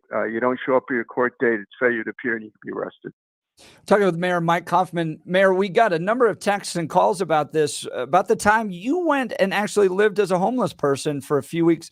This was during the pandemic in 2020, but you learned a lot, and people seem to be very impressed by your initiative. Tell folks what you did and what you learned out there. Well, it was during the height of that pandemic, and that's the only way I got away with it. Because if you went into a shelter, you had to wear a mask. I wore, a wool cap, a hat or whatever. And so it kind of it was a great disguise for the time. And so I divided the time between the shelters and between the street. And so what the Homeless for the Advocates were saying, they were presenting a very false narrative. They were saying people are on the street, not in shelters, because, they fear for their safety. They fear that they're going to have their few possessions stolen. And during a public health pandemic, they worry about being in a congregate environment. None of which is true. What I found out is that they don't want to go to shelters because shelters have rules, and one of the rules is you can't use drugs in the shelter. And so that's a non-starter for them. I never got anything stolen in the shelter. I almost got everything stolen on the street. I never felt threatened in the shelter. I always had felt threatened on the street. They had rules in the shelters about, public health, about social distancing and everything, and they were strict about those requirements. People were shooting up on the street. Who cared about public health? Talking with Mayor Mike Coffman about his tough love approach to dealing with the homeless in Aurora. Mayor, how is your approach different than Mayor Mike Johnston's approach in Denver? Well, let me just say, before I get to that, there's a second part to what we're doing. We're putting forward a brand new court along with this new trespass ordinance, and the brand new court will say, our goal is not to punish you. Our goal is to keep you off the street and get you into services, get you away from drugs. If you got mental health concerns, we want to treat that. And so it puts them on probation, gives them a place to stay, puts them on probation, and essentially says as long as you follow these court-ordered requirements, we will drop the charges at the end of your probation. Denver and Aurora are going in opposite directions. And the direction and I think it's going to be a great test for the country. So for Denver, it's called Housing First. And Housing First essentially says that housing is so basic to the human condition that if you solve for housing, you solve for everything else. And so that offer them services, like mental health, like addiction recovery, like job training, but don't require anything of them. I just think that's foolish. We have a Housing First strategy whereby we, in exchange for taxpayer support, you're going to be required to do things. You're going to be required if you want to stay in a congregate shelter, that's fine. Denver will give you a hotel room, but if you want to move up to better circumstances, you have to participate in job training. You have to participate in mental health. You have to participate in addiction recovery if those are your issues, but definitely job training. And then you're not going to get your own room unless you're working full time and still in need of some services. But you got to be working. And that's our goal, is to get people to work and not have them be permanent wards of the state on welfare. Well, see, Mike Coffman, mayor of Aurora, with Jeff and Bill talking about the new plan to get the homeless off the street, targeting the I-25 corridor. Going to come up here in a couple of weeks at the next city council meeting. I like the fact that you're reflecting some of the things we talked about with Step Denver earlier about addiction and then getting them to work, getting them to have some skin in the game. What I really want to focus on with this question is that heart court. I feel that is a very important plank in the process. And can you talk to us about how it came about and why it is so important? Because it is a special track for these offenders to get them through the system as quickly as possible. That's a positive that I see. But talk to us about why this court, the heart court, is necessarily an important component for this program. Sure, that's what so we've got two things moving simultaneously. One is the tougher policy on trespassing. Then the other one is this specialized court that will handle low offenses by homeless individuals to really try to focus on them taking care of their challenges, addressing their challenges, so that they can have what I would call, I guess, sustainable, stable housing that they pay for, where they can be employed, where they can have freedom from being addicted to drugs or alcohol. So, and STEP Denver is an incredible program. We are challenged as a government entity to the extent that they are not, that we have to deal with everybody. And so we will have a congregate shelter with minimal services for people that aren't participating in case management, aren't participating in program. Our goal is to get them in that. And so Council Member Steve Sundberg is moving forward with the trespass ordinance. Councilmember Curtis Gardner is moving forward with his new court that you just mentioned, the Hart Court. And then Councilmember or Mayor Pro Tem Dustin Savanik is moving forward with what we call an Aurora Navigation Resource Center that will have its 3 tiers that will, congregate shelter, then get people involved where they can have semi-private accommodations, like in STEP Denver program, where they're in job training and other services. And then when the people are working, then they've earned the privacy of having a hotel room until we can get them moved out. But when Denver is opposite, what Denver does is said, just come off the street and we'll give you that hotel room and we'll feed you and we'll take care of you. And hopefully you're going to participate, that your life's going to be stable and you're going to participate in these things like, addiction recovery, job training, mental health to get you on your feet. I think that's a fantasy. And then it's a very expensive fantasy. That's exactly right. Mayor Mike Coffman, a few quick text message questions here. How's your approach going to impact Aurora's budget? Well, the good part about it is it will not impact the budget any more than it does today. I think I was not for the legalization of marijuana, but we have it in this state. So we do take some of those revenues and apply them towards this particular program. But we believe, as the nonprofit that will be running this, believes that for the second and third tier that I mentioned, that they in fact will be they will be able to raise money for that. Obviously, people they're not going to be able to raise money for the people that aren't yet engaged in work or work training. But it's a more conservative approach. And so we believe that there will be philanthropy dollars out there. Let me tell you, there's a tremendous cost to people that are what I call unsheltered homelessness. I believe that anybody that's trying to get back on their feet is going to be in a sheltered situation. It's the unsheltered that I'm concerned about, and the amount of shoplifting that they do, the amount of what they can't panhandle, they steal. They when it's cold, they break into buildings. They'll go into bathrooms and office buildings and grocery stores and either shoot up or smoke meth or fentanyl. They will start fires that sometimes get out of control. So let me tell you, there is a cost to unsheltered homelessness, and I think by addressing it in a more aggressive way, we're going to reduce that cost. Now, this is going to dovetail pretty nicely on the statement right there, Mayor Coffman. There is a significant portion of the unsheltered homeless that are there because they want to. They want the lifestyle. They want the drugs. They want the people to show up with the food.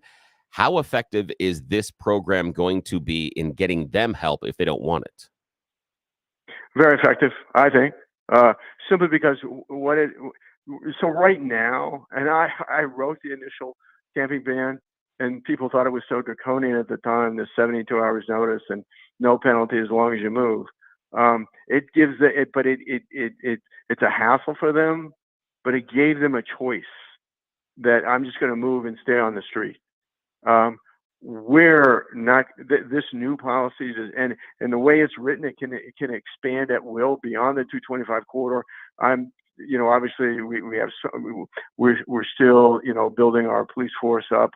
and making sure that we have the necessary resources in place. That's why I'm just starting with the I-225 corridor, but it seems to be the center of gravity for those experiencing unsheltered homelessness. But it's you can't be a choice, and oftentimes they'll have other outstanding warrants out there, and so when we go and that it's zero notice, your traffic ticket, the equivalent of a ticket.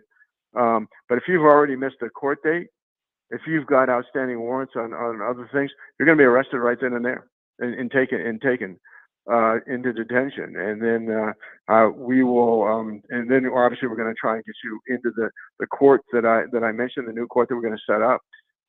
But it can't be at the end of the day. If you can offer them all the services in the world, and they'll stay on the street.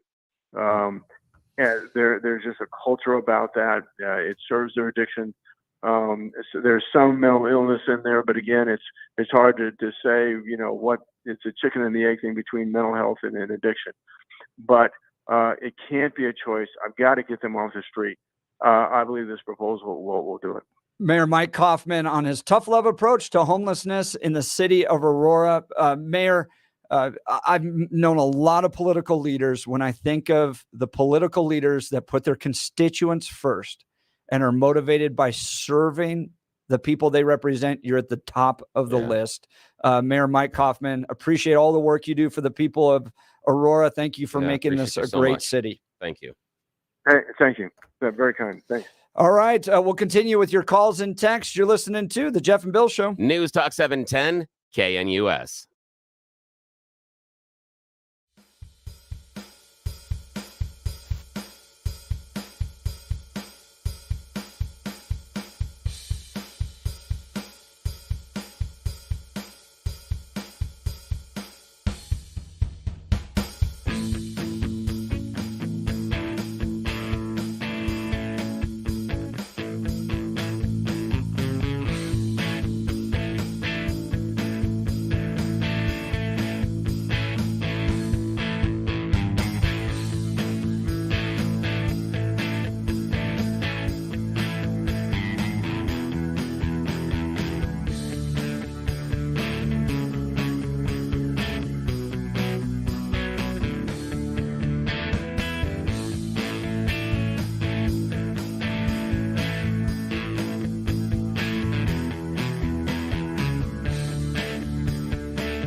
What do you think of that interview with Mayor Mike Coffman? Some text messages coming in. Thank you for the great interview. What do you think of his leadership? I mean, he said this is very different. This is black and white difference than the way they're approaching it in Denver. Do you think it's going to work? At the end of the day, that's what matters, right? We want policies that work. Yeah. So does housing first, what they're going to do in Denver, work best, or does the tough love approach? Or are we just pushing everybody from Aurora into Denver? Yeah, and there's something that you had talked about both, on air and then also off air with him, that there's this phrase that I went back to during that conversation. And he said, and we hear this a lot with other politicians, he said, the ones I'm really concerned about are the unhoused homeless. Yeah. There's so many times I feel that is just window dressing lip service, but from him, I think it's genuine. I think he does care and want to help them. I really think he does. All right, 8 o'clock hour. You're not going to want to miss this interview. Yeah. Chip Roy is going to be joining the Jeff and Bill Show. News Talk 710, KNUS. Hold on to your hats.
Good morning, Denver. Man, that was a good interview with Mayor Mike Coffman. Oh, that was good. You've tuned into the Jeff and Bill Show, 710 KNUS. I'm your co-host, Jeff Hunt, along with Bill Thorpe, bringing you the freshest insights, hottest takes from the right, left, center, and a little bit crazy.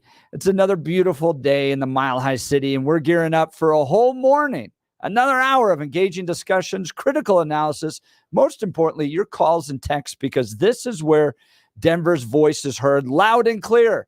So grab your coffee, Denver, and let's dive into the issues that matter most to you right here, right now. Coming up in the 8 o'clock hour, you know him, Representative Chip Roy, Congressman from Texas's 21st District. He's also the policy chair of the House Freedom Caucus. We're going to have a ton of fun with him.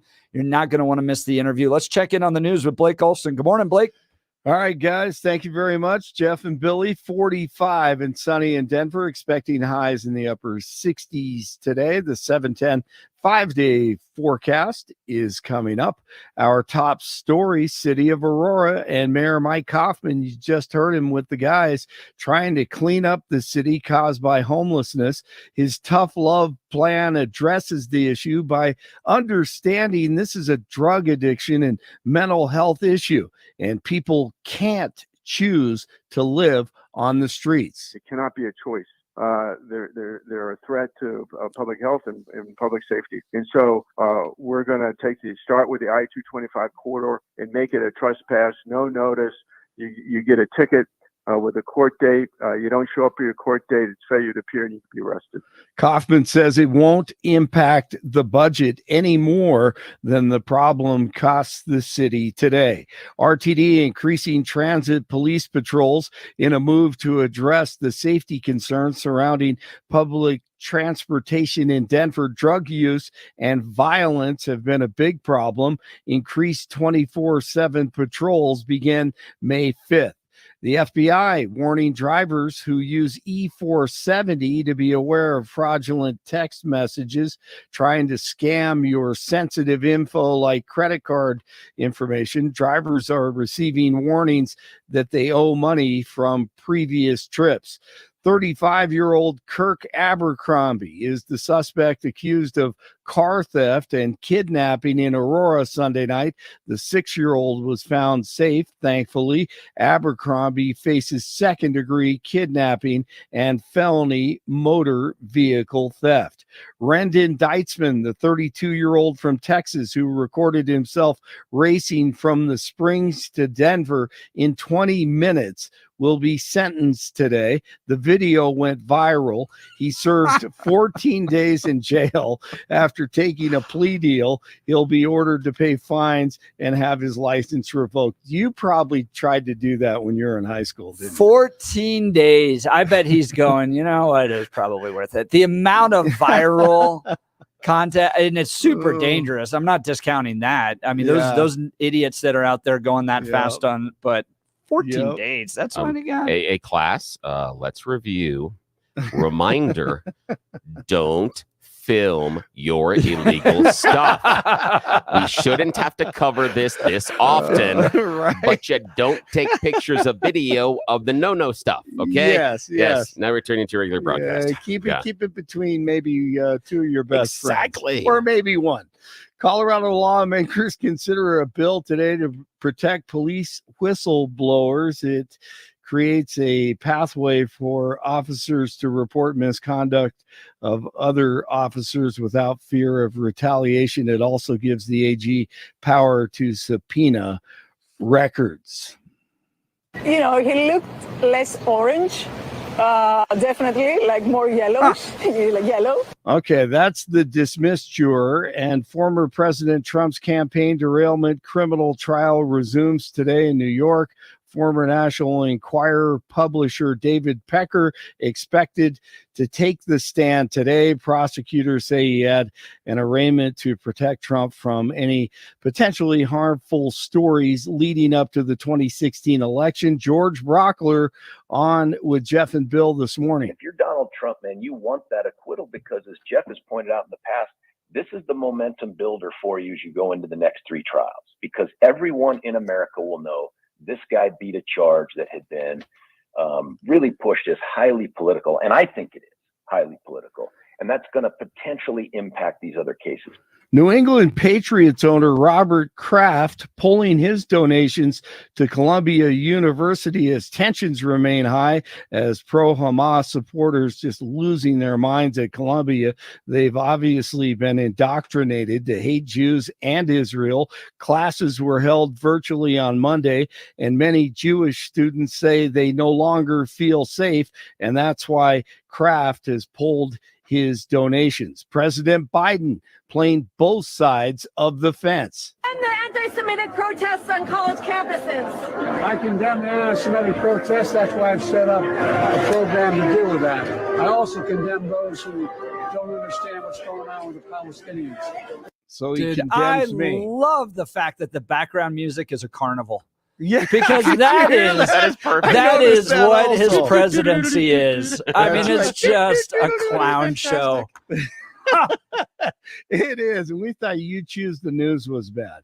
42 in Arvada, 43 in Aurora, and 45 in Denver.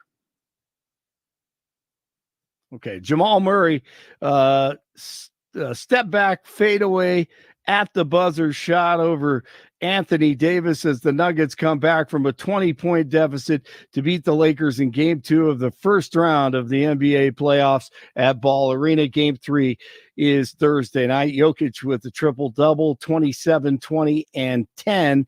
Avalanche against the Winnipeg Jets tonight in Game 2 of their series. NHL playoffs, Rockies in action again today against the Padres tonight. They lost to San Diego yesterday. Jeff and Bill continue. Blake Olson, News Talk 710 KNUS.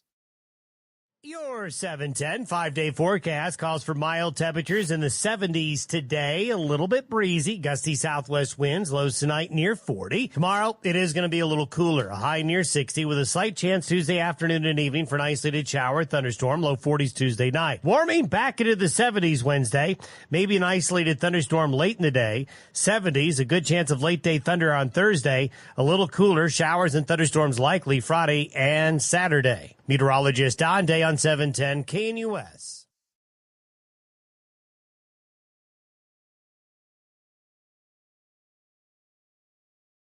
Joining the Jeff and Bill show is a great patriot, Representative Chip Roy, representing Texas District 21. He's also a policy chair of the House Freedom Caucus. Representative Roy, thanks so much for being on the Jeff and Bill show. Thank you. Great to join you guys. I hope you guys are doing well. Oh, we're having a ton of fun today, and it even got better. It's like the party don't stop or start till you walk in. Let's talk about the vote over the weekend. You were a no vote on all four of those packages, the foreign aid package. Tell us why you voted that way. Well, look, I was proud to join with a number of my colleagues to stand up against the continued effort by the swamp, the entire uniparty machine in Washington, to ignore what the American people want us to do. I believe my good friend Lauren Boebert was among those folks. Here's what this was all about. In the name of Ukraine, okay, and in the name of Israel, we were expected to spend $95 billion unpaid for without actually accomplishing the promise by the speaker for the last 6 months that we would not move Ukraine funding unless we secured the border. And oh, by the way, that is all without a clear mission of what is going to happen in Ukraine on the back of having already given them $113 billion, only $45 billion of which was lethal aid to go actually, fire upon the Russians. And with the Israel funding, we were supposed to fund both sides of the war. When there was $9 billion in there for supposedly humanitarian aid, hundreds of millions, if not billions of which would absolutely unequivocally go to Hamas. So it was not possible for us to support these bills. And it was all put together in a predetermined package to jam it through on, by the way, as an amendment to the Senate bill that was Chuck Schumer's bill. This was all a classic DC way of jamming through a bill without there being real debate. By the way, 300 amendments were submitted. Only 7 received a vote on Saturday. This is not the way things are supposed to work. You all didn't send us there to keep racking up debt, spend money we don't have, fund two sides of a war, not secure the border, and then have the frigging audacity to walk out of the Capitol and ask people to praise you for your courage, and then have the Wall Street Journal editorial board say that, oh, this is making America great again, and that we're an isolationist caucus. You know what? 55 Republicans voted against the rule, which is unprecedented. A majority of Republicans voted against Ukraine. And indeed, conference chairwoman Elise Stefanik voted against the Ukraine aid. So I guess a majority of Republicans are somehow, isolationists. That's crap. That's DC and Acela Corridor, New York speak. Talking with Chip Roy, he serves as the policy chair of the House Freedom Caucus, represents Congressional District 21 in Texas. Representative Roy, some of the critique coming is that we're abandoning the legacy of Reagan by not confronting the Soviet Union, Russia, Putin. What's your response to that? Look, I grew up in the 1980s, and Ronald Reagan was obviously one of our greatest presidents. Ronald Reagan actually stood up and actually led. This brain dead president we have in office right now just pissed away $113 billion while throwing money at Ukraine to not actually go win and finish this effort, but instead sit there taking shells while 100,000 Ukrainians get killed. Meanwhile, they're still just fighting over Crimea and Donbass, and all of our, all of these people who want to sit up in their ivory towers talking about Reagan. Well, what are they doing? Like, what are they all saying they're sacrificing for the good of this war? Because for the last 25 years, well after Reagan, we have been funding endless wars in the name of Reagan, endless conflict around the globe without paying for it. I want to know if any of these rich people throughout, New York, D.C., around the country, who are saying, guys, we've got to fund more war. Do they want a tax increase to pay for the war? I promise you they will come into Washington and say, oh, no, Chip, we need that for economic growth. Well, you know what? I believe in low tax rates to create economic growth, but I don't believe in giving a free pass to rich people sitting around clamoring for war when they're sitting back counting their freaking dollar bills and their paper shuffling while they get rich and the hardworking American people around this country are struggling, and we're not doing anything to pay for the wars they advocate for. What is the Wall Street Journal editorial board doing to pay for the wars? Are they going to advocate for that? No. You had a great moment in a tweet yesterday where you wrote, there remains a complete lack of clarity of mission for end result or pressure on Ukraine to get to the table. I look at Afghanistan. We went up against the Taliban and couldn't defeat them in 20 plus years, left billions of dollars of material there, walked away within 3 days. They kicked all the girls out of the school.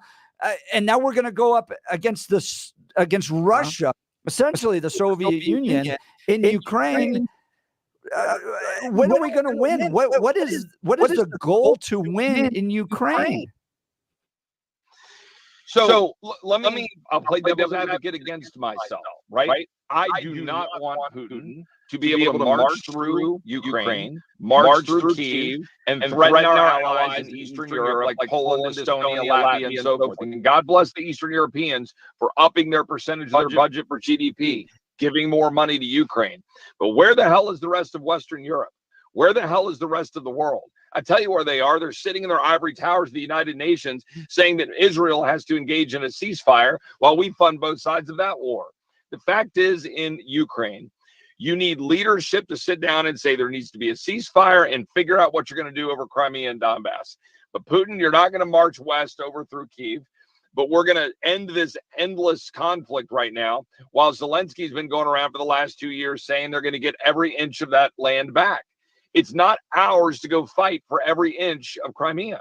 It is only ours to say we don't want Putin to be able to march over into Europe and create, intensified conflict. But we're playing with fire, risking the intensification of that conflict while we talk about, sweeping Ukraine into NATO and doing all these other things that might increase the conflict rather than de-escalating it. Donald Trump did a great job keeping us out of war. Ronald Reagan didn't go get us extended into wars, by the way. Yes, we funded some of the conflict in Afghanistan against the Soviet Union. Yes, we engaged in a massive military buildup. I, too, believe we need to strengthen our military. But funding a woke military and funding endless conflicts while you have, for example, $7.5 trillion we spent in the Middle East to abandon Bagram Air Force Base and walk out of the Middle East. And guess what? We just had to fund $500 billion of burn pit mandatory spending, and that's going to be on the back of our children for forever. That war cost a lot more than what's on paper because war costs a lot. That's and you got to have to know what you're getting into when you do it. Representative Chip Roy, policy chair of the House Freedom Caucus, when you were there over the weekend and you saw the Democrats waving the Ukrainian flags on the floor of Congress, how did that make you feel? This is going to be the iconic image of what happened this weekend. And every one of my Republican colleagues who voted for the rule to get there and voted for the bill, the Ukraine bill, which, by the way, was a minority of Republicans. I want to reiterate to the Wall Street Journal and all these people, a minority of Republicans voted for that. The iconic moment are not just Democrats, some Republicans, but mostly Democrats waving Ukrainian flags on the floor. I went straight to the microphone and I said, look, I couldn't do anything to stop the bill at that point. We had thrown everything we had at it.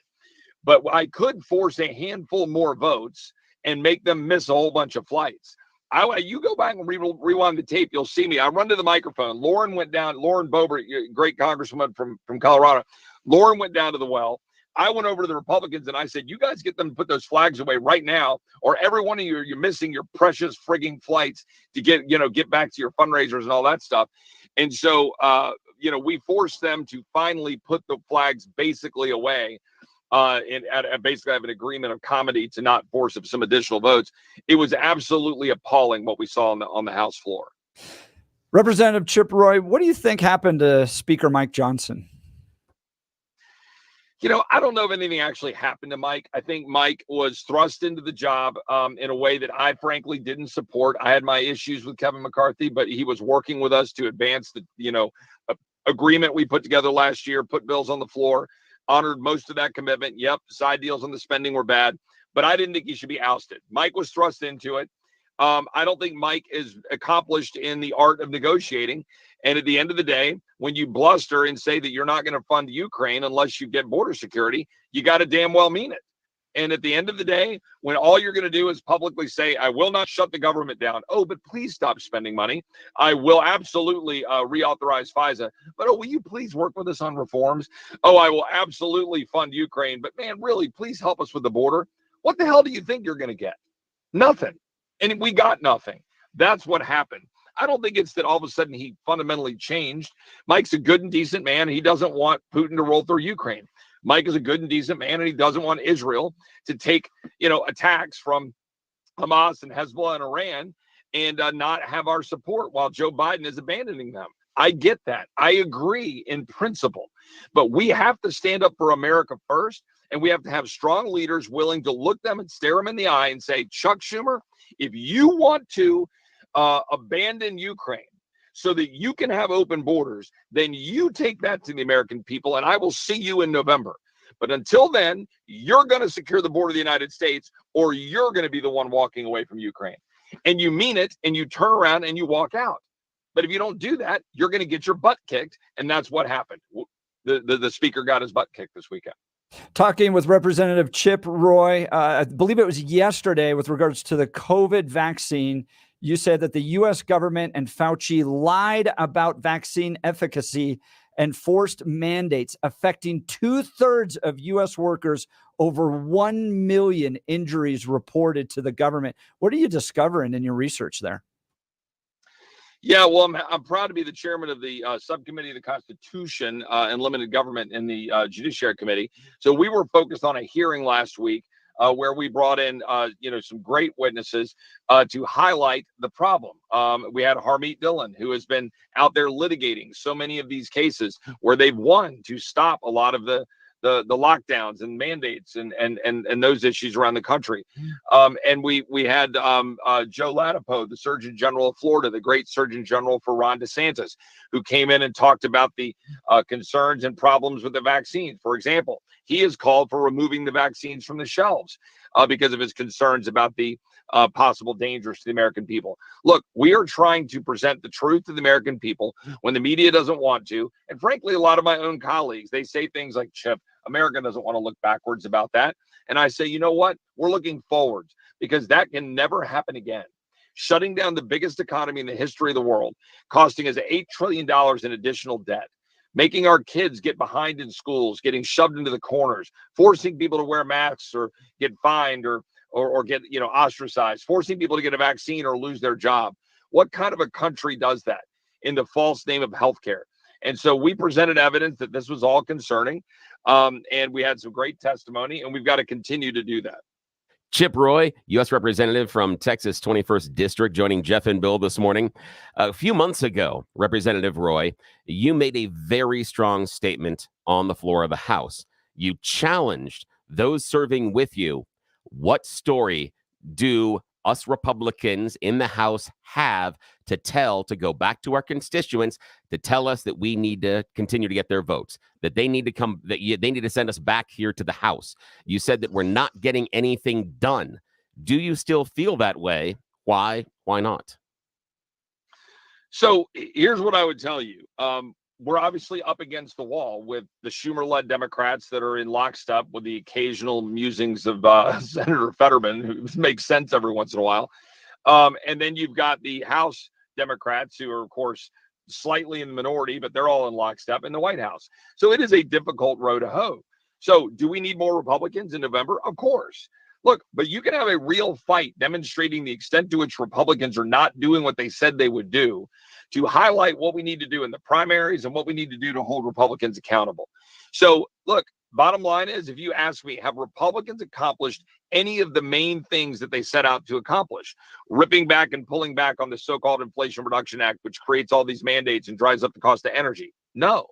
Have we secured the border of the United States or forced Biden to actually do anything to change the open border policies? No. Have we cut back on spending in a significant way? I would say no. Let me give a caveat there. Because of the work of conservatives, we did manage to hold non-defense spending flat. And for the extent that we increased defense spending, we stole it and pulled it out of the IRS expansion. That was a product of our work last year. That's a good thing, but it's not nearly enough. We wanted to return to pre-COVID bloated spending. We didn't do that. Have we severely undermined the woke and weaponized government? No. The funding bill that we passed 2 weeks ago, by the way, only with a minority of Republican votes, funded the FBI a new headquarters of $200 million and funded scores of earmarks for LGBTQ priorities and all this other nonsense. So we've got a lot of work to do. We scored some small wins by fighting. We kind of held the line and stuck our finger in the dike on some stuff and didn't let them advance the ball as much as they would like to. But Democrat light is not going to inspire Americans. We need to go bold. We need to paint with bright colors. We need to inspire Americans, or we're going to lose our country. That's what's at stake. Talking with Representative Chip Roy, who's the policy chair of the House Freedom Caucus. We're getting some text messages here. People would like you to be the Speaker of the House. Would you support a motion to vacate Mike Johnson at this point? I mean, look, first of all, they're all too kind. I mean, and when you go around saying what you believe is the truth and calling balls and strikes, you alienate enough people in town that it's hard to get their votes for Speaker. But I will say this: I will work with any of my colleagues across the ideological spectrum, Democrat or Republican, to try to get the job done we were sent there to do. But I'm not going to capitulate and surrender and then try to claim victory. And that's what Republicans have been doing for too long. I'm not going to have it. With respect to motion to vacate, look, I believe it is a tool that should be sparingly used. As I said, I would not have pulled that trigger last September. I've been clear on that. I think it was a mistake. I think the last 5 months have borne out that it was a mistake. I don't think that the Speaker is likely to be the Speaker next January. But do I think it's in our best interest to pull that, ripcord right now and try to have that fight 5 months before the election after we've pretty much already voted on all of the big things? I doubt that that's in the best interest of our goal, our shared goal of having the most conservative House, at least in a majority control of Republicans. That said, nothing should ever be taken off the table. We've got to try to hold our leaders accountable for every vote. Every day that goes by is another 5, 6, 7, 8,000 people apprehended at our border, and thousands of gotaways and fentanyl, and 1,000 pounds a month of fentanyl. We've got to stand up and fight now. We can't wait to hope Trump wins and then hope we can fix it in January. So we'll see what happens in the coming weeks. Getting a text message here. Chip Roy gets it. Another one saying, what an honor to have Chip Roy on your program. I agree. You're a great American. Thank you for being on the Jeff and Bill show. Representative Chip Roy, policy chair of the House Freedom Caucus. We appreciate you taking time out of your busy schedule to be with us. Happy to do it. And my great friend Lauren Boebert is a great congresswoman. If you're out there, make sure you support her in the primary and the general and everything, because she's a great warrior and a teammate in what we're trying to do to change Washington. Representative Roy, thanks again. All right. That was fun. Representative Chip Roy, Congressman, 21st District of Texas, joining us. He's the policy chair of the House Freedom Caucus. What do you think about that type of leadership? Would you like to see a House more like that?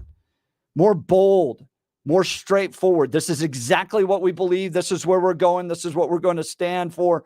Or does that harm the Republicans? We need, kind of more moderate Republicans there to engage with Democrats on the other side. What do you think? Give us a call, 303-696-1971, 303-696-1971.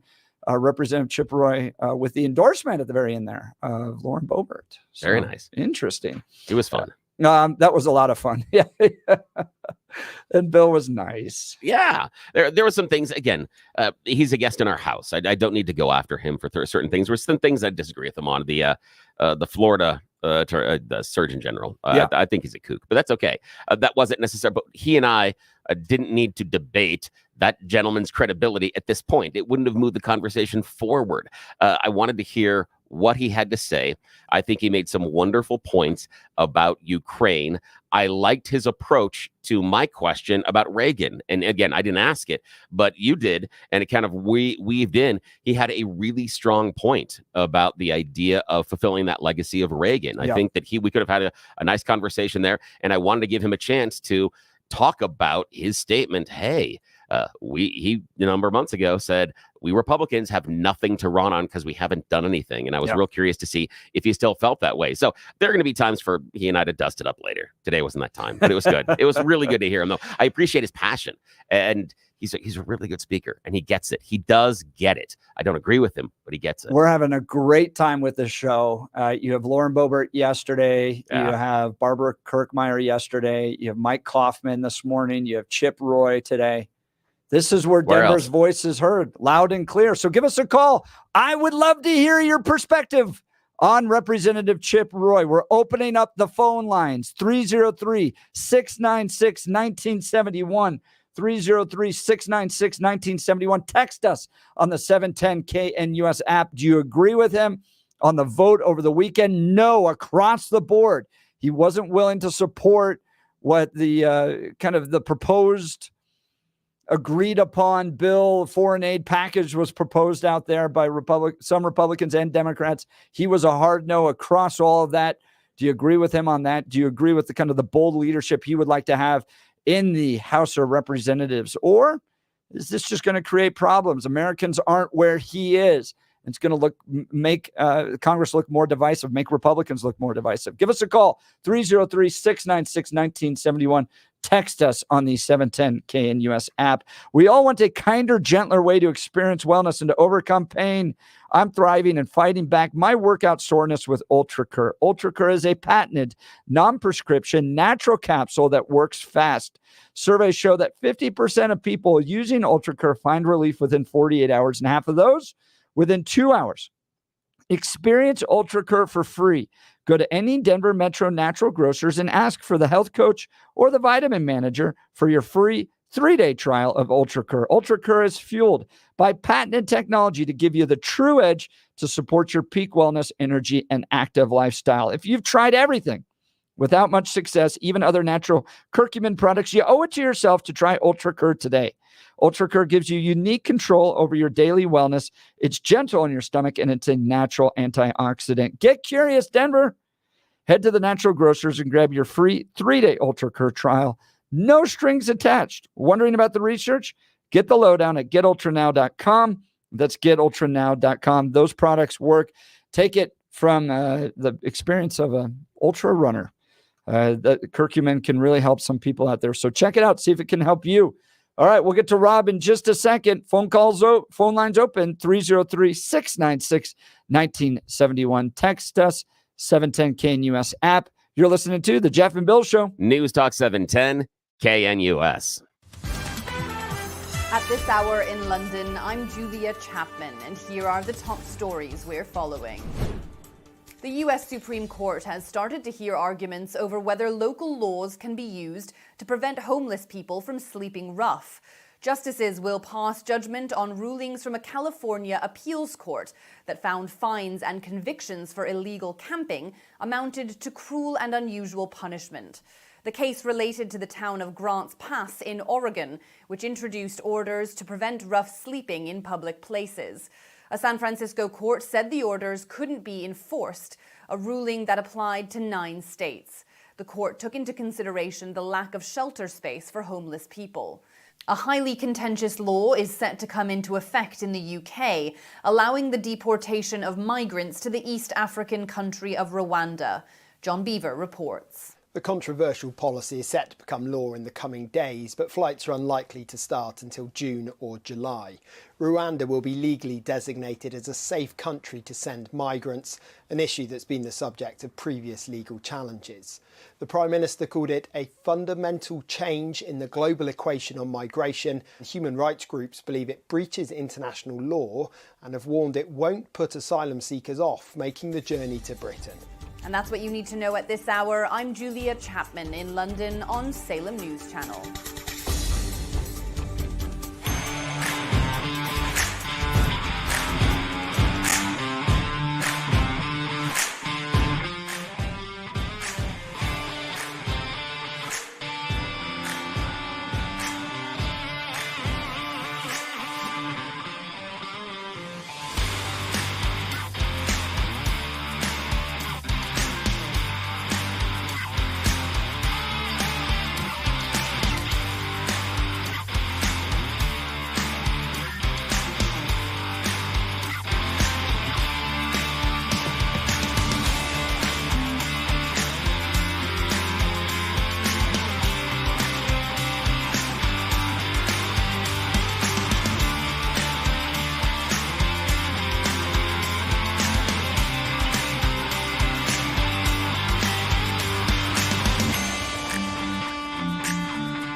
Jeff and Bill's show we just hosted. Chip Roy.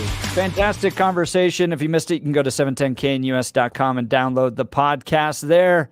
Chip Roy, here's the text message. Chip Roy, one more reason you don't mess with Texas. Agreed with his stance on everything. Thank you, artists.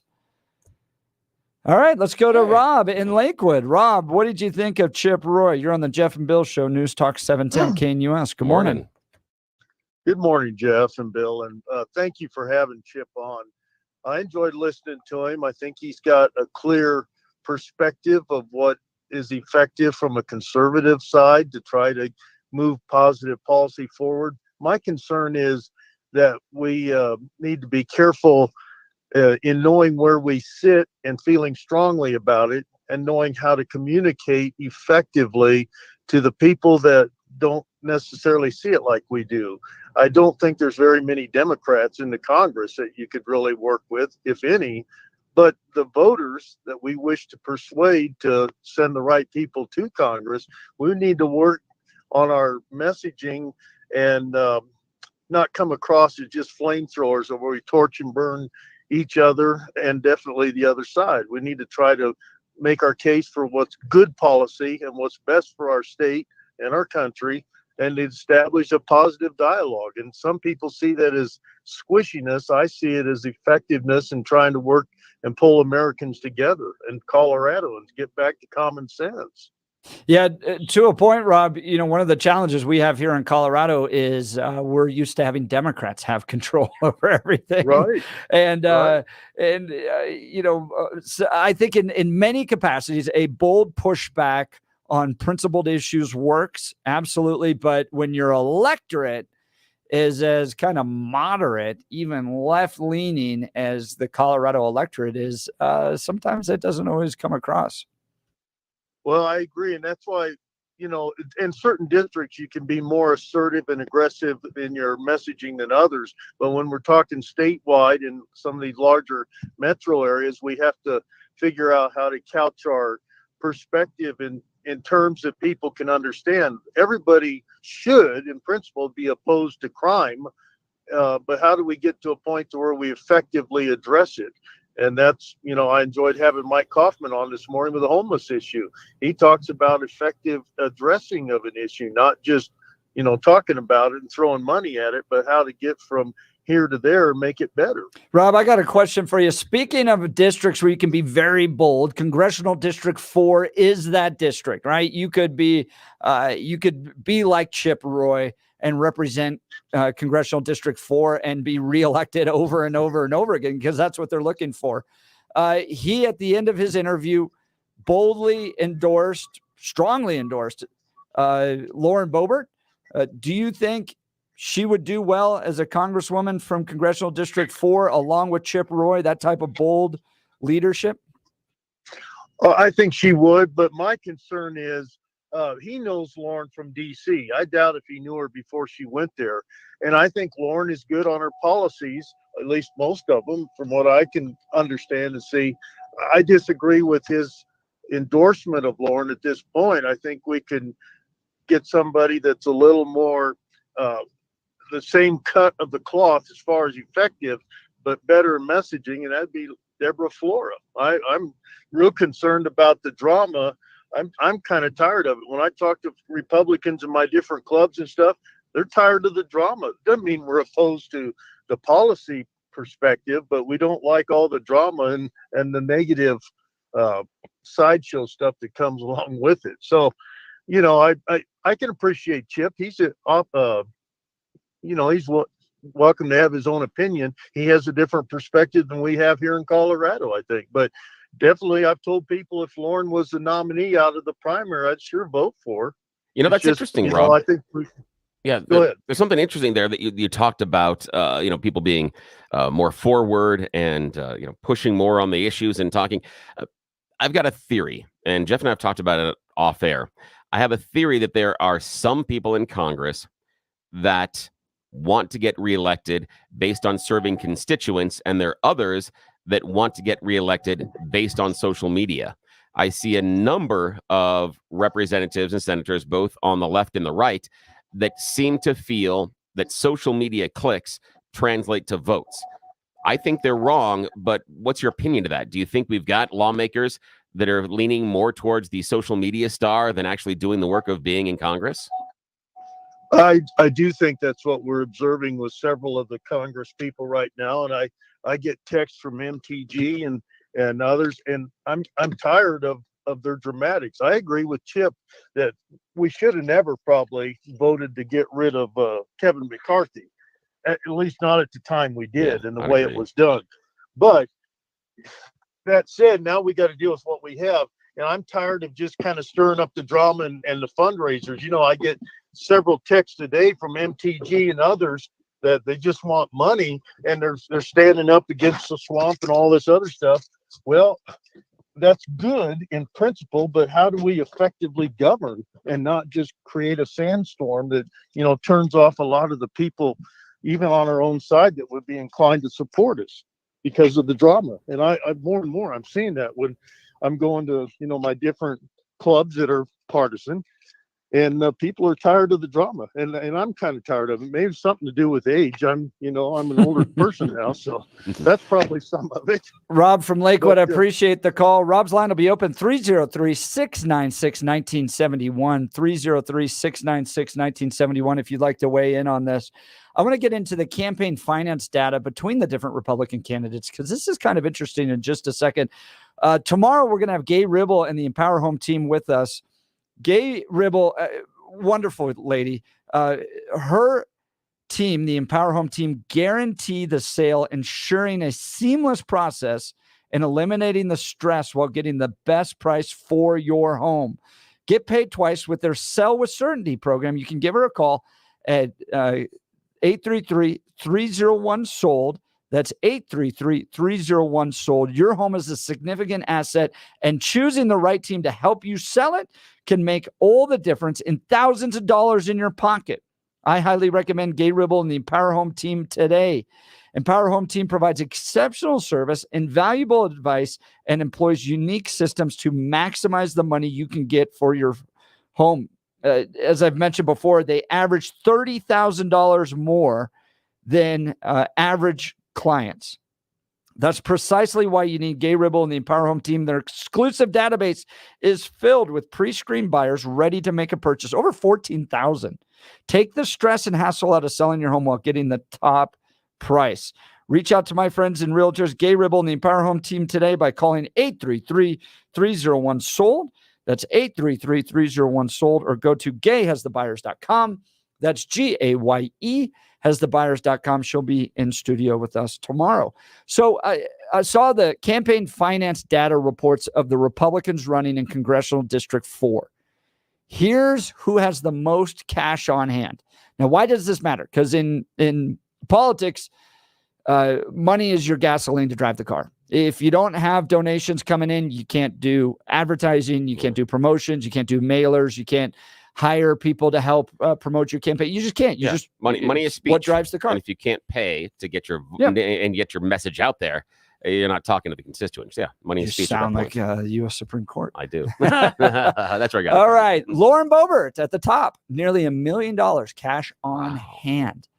Okay, how's it compared to everybody else? 5 times more than everybody else. What? Yeah, 5. Yeah, I didn't think you were going to say 5. Well, they're at like 200,000. What? Yeah. So she's at $1 million. She's no. They're at 200,000. Wow. I was thinking somebody. I would think I'm not somebody would be somewhere around 500. It's higher, but the fact that she's more than doubled everybody else. Wow. There are some shocking numbers in here. Okay. Yeah, okay. So Peter Yu is number 2. What?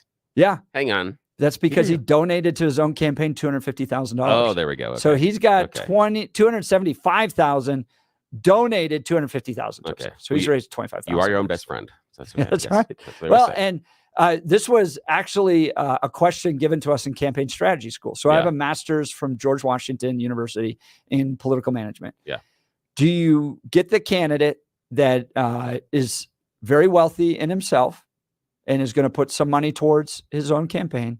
Or do you go for the candidate that has taken out a second mortgage on his house to fund his own campaign? Oh, interesting. Who's the better candidate to serve? Oh, geez. So for me, it would be the guy that can pay the bills. It'd be the rich guy. But tactically, I think the smaller earner would make more sense to run as a candidate because I could connect that person with the constituency better. But if I'm worried about paying the bills, I take the big bank check. So in that particular case, it's who's the most motivated to win. There we go. The guy who took out the second mortgage on his house will seriously work. Sometimes those rich guys that just show up and are like, I'd like to be a state rep, and then never really do any work, but they can pay. I mean, it's just, makes sense. It could go either way. But all right, so use $275,000 next. Jerry Sonnenberg, $225,000, which he's still only a quarter of what Lauren Boebert has. Yeah, wow. Deborah Flora, $167,000 cash on hand. Nice for her. Good. Holtorf under $100,000 at this point. Ooh, ouch. And then Lynch, $3,000 cash on hand. Oh, that's not good.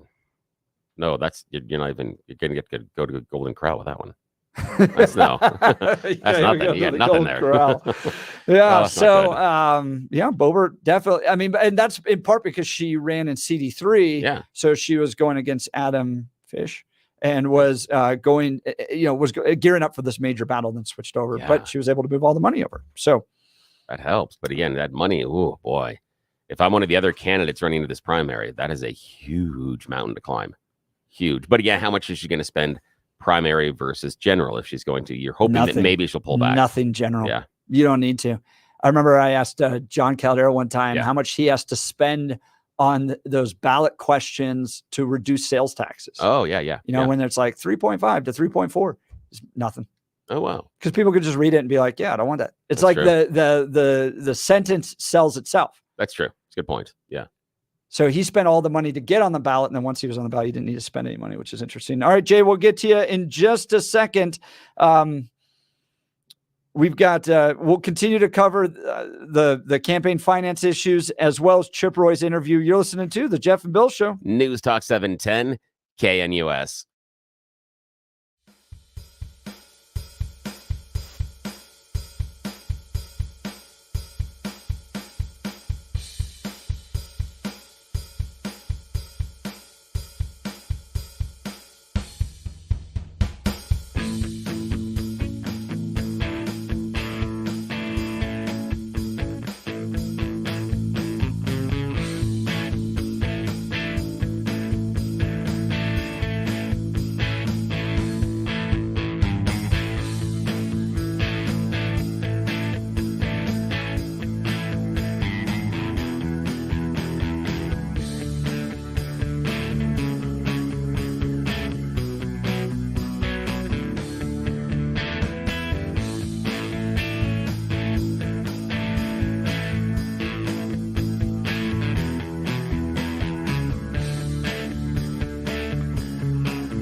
Welcome back to the Jeff and Bill Show. Let's go to the phones. Jay and Sterling, you're on the Jeff and Bill Show. Good morning. Well, how we doing? That guy is a good guy. I thought you might like Chip Roy. I thought you would. Absolutely, and I appreciate everything you guys do because you guys are the voice of the people, and thank you for that because you guys have logical, level-headed thoughts, and that's hard to find nowadays. Jay, I appreciate that. Bill was just laughing, going, how much did Jay have to drink this morning? Yeah, saying we're logical and reasonable. No, that's not right. We're logical and reasonable. Hey, appreciate we're talking man. about, what's his name that's running? I can't remember what you guys were talking about. I was on hold for 10 minutes. Lauren Boebert? No, the other guy. That's running in Congressional District 4? Yes, because he's from out here in my country. Jerry Sonnenberg. Mike Lynch? Yeah, Sonnenberg. Yeah. Yeah, he's I've known him all my life. He's a dang good guy. Yeah. I mean, he's a level-headed, logical thinker, and that's what we need to have to keep everything civil in our life. He was, I will tell you, though, he put out some statements against Lauren Boebert on her votes that matched Chip Roy's votes. So Jerry Sonnenberg would not have voted the same way Lauren Boebert and Chip Roy did on the foreign aid package. How does that work? So he would have voted with other Republicans and Mike Johnson's leadership in Congress. So he would have voted for the $100 billion spending package. Okay, so he has his one vote. He would have if he was in Congress. He was in Congress, I think he would have voted to support. I could be wrong, but he was condemning Boebert's votes against the foreign aid package in the weekend. So my guess is he would have voted in support of those. Okay. Does that change your thought on him? Because if you like Chip Roy, if you like the way Chip Roy votes and thinks, Jerry might be a little different. Well, I understand, but he grew up out here in the country on the farm like we do. So he understands the logistics of what it takes. Yeah, he is. He's a farmer. A multi-generational family farmer. Jay, I appreciate it. Jay from Sterling, man, I love that perspective. Yeah. Give us a call, 303-696-1971. The Jeff and Bill Show continues. News Talk 710, KNUS.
9 a.m. in the Mile High City. Good morning, Denver, Colorado. You've tuned into the Jeff and Bill Show, 710 KNUS. I'm your co-host, Jeff Hunt, along with Bill Thorpe.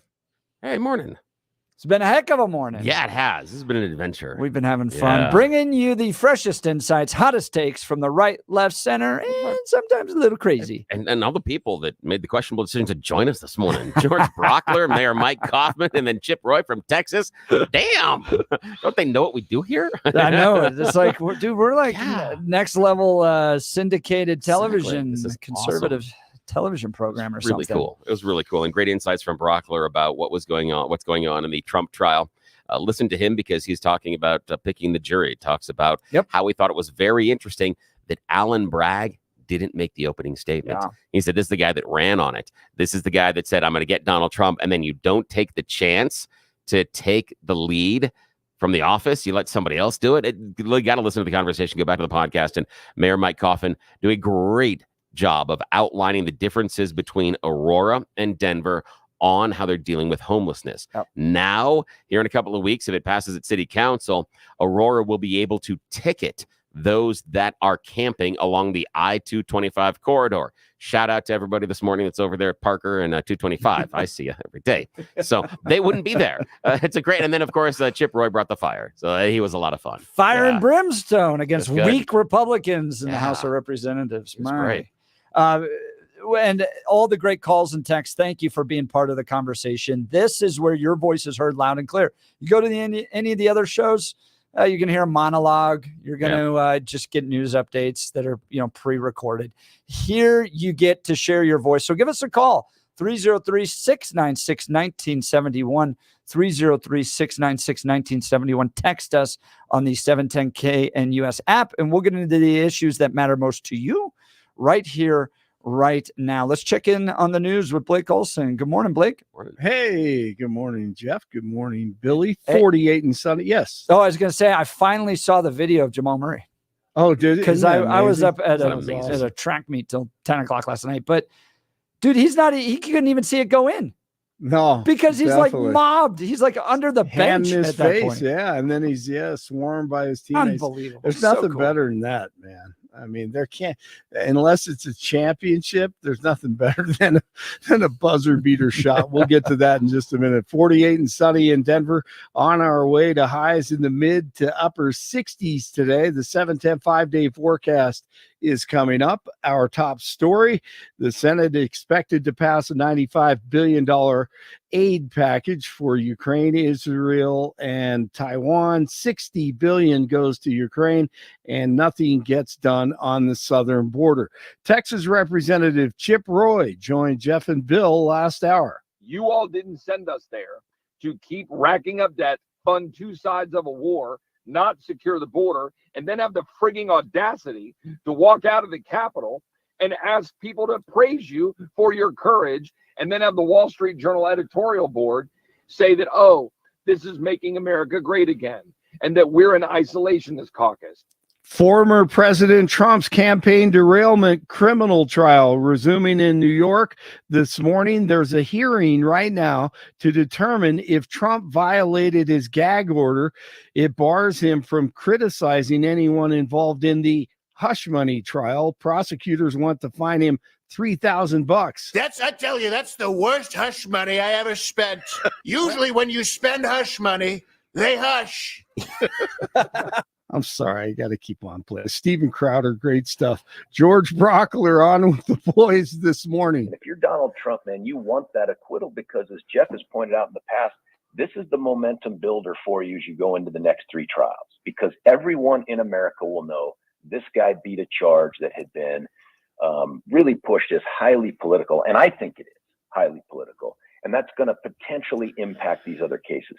The Aurora mayor has a tough love plan to clean up the homeless problem in the city. Mike Coffman on the show this morning and says it's about drugs, mental illness, and allowing people to live on the streets. It cannot be a choice. They're a threat to public health and public safety. And so we're going to start with the I-225 corridor and make it a trespass, no notice. You get a ticket with a court date. You don't show up for your court date, it's failure to appear, and you can be arrested. Coffman says the new plan won't cost the city more money than they spend already. And there's another guy named President Biden who smack dab down the middle on Hamas and Israel. Hey, what does the political research say? And the anti-Semitic protests on college campuses. I condemn the anti-Semitic protests. That's why I've set up a program to deal with that. I also condemn those who don't understand what's going on with the Palestinians. So I laugh at that every time. The carnival music in the background. That is great. Now, I listened to it again. I actually think it's patriotic music. I do. Really? I went back. It sounded like a circus in the background, but it's I think. What does it say though? That when we're hearing him talking, what we hear in the background is circus music, even though it is patriotic. I think that says a lot about the messenger. No, I swear that sounds like the carnival thing going around. It did. I thought it was too. And then I went back and listened to it, and I think it's like it sounds like it's Independence Day or something. All right. Speaking of that, New England Patriots owner Robert Kraft pulling his donations to Columbia University as Hamas supporters continue to intimidate and harass Jewish students. The same problem can be seen across the country. So he is pulling his cash. 44 in Lakewood, 45 in Littleton, 48 in Denver. Murray makes a move. Danger.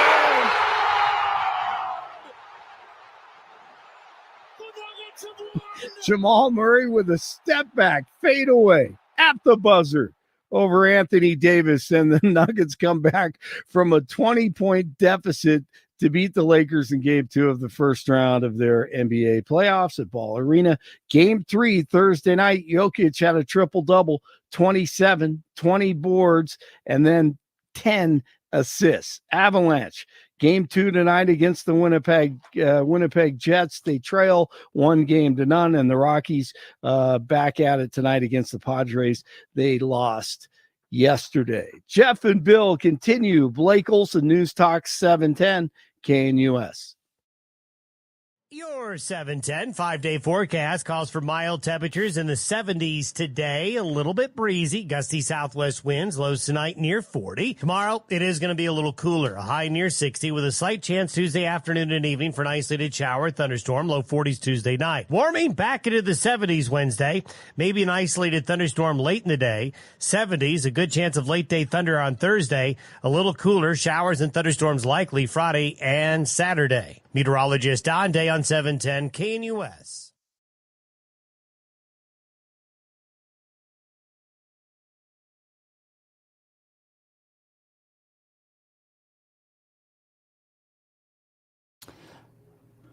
All right, things are getting worse on these college campuses for Jewish students. Yesterday, New York City riots. Anti-Israel agitators hurl bottles at NYPD, form a human chain amid mass arrests. The video shows at least 4 bottles being thrown at police as NYPD sources say that 133 protesters were arrested. Anti-Israel protests at NYU campus turned violent Monday night when demonstrators hurled bottles at police officers who were sent to the scene to disperse a large, unruly crowd. The commissioner has posted videos on X taken from live feeds showing several airborne bottles being flung at police. NYPD has confirmed 133 arrests. This is just Hope there should be more. What in the 1945 hell is going on these college campuses? Jews are fleeing for their lives. We talked about this yesterday with Rich Sokol. It is getting worse on these college campuses. I just saw a tweet Patricia Heaton put up. They're going to try to do a United for Israel march at Columbia tomorrow night. Really? That's good. Or 2 nights, April 25th. Good, I hope so. I hope so, but my goodness. I mean, you Jewish leaders are sending messages to Jewish students telling them to go home. Yeah. Telling them to go home. Huge problem. Like what I just said, what in 1945 is going on our college campuses right now? And even back then, it wasn't this bad. I don't remember reading of Jews having to flee U.S. college campuses. Yeah. I mean, there were sometimes things in the war that we did to other people. We put Right. Japanese people in the Japanese, but so it's jeez.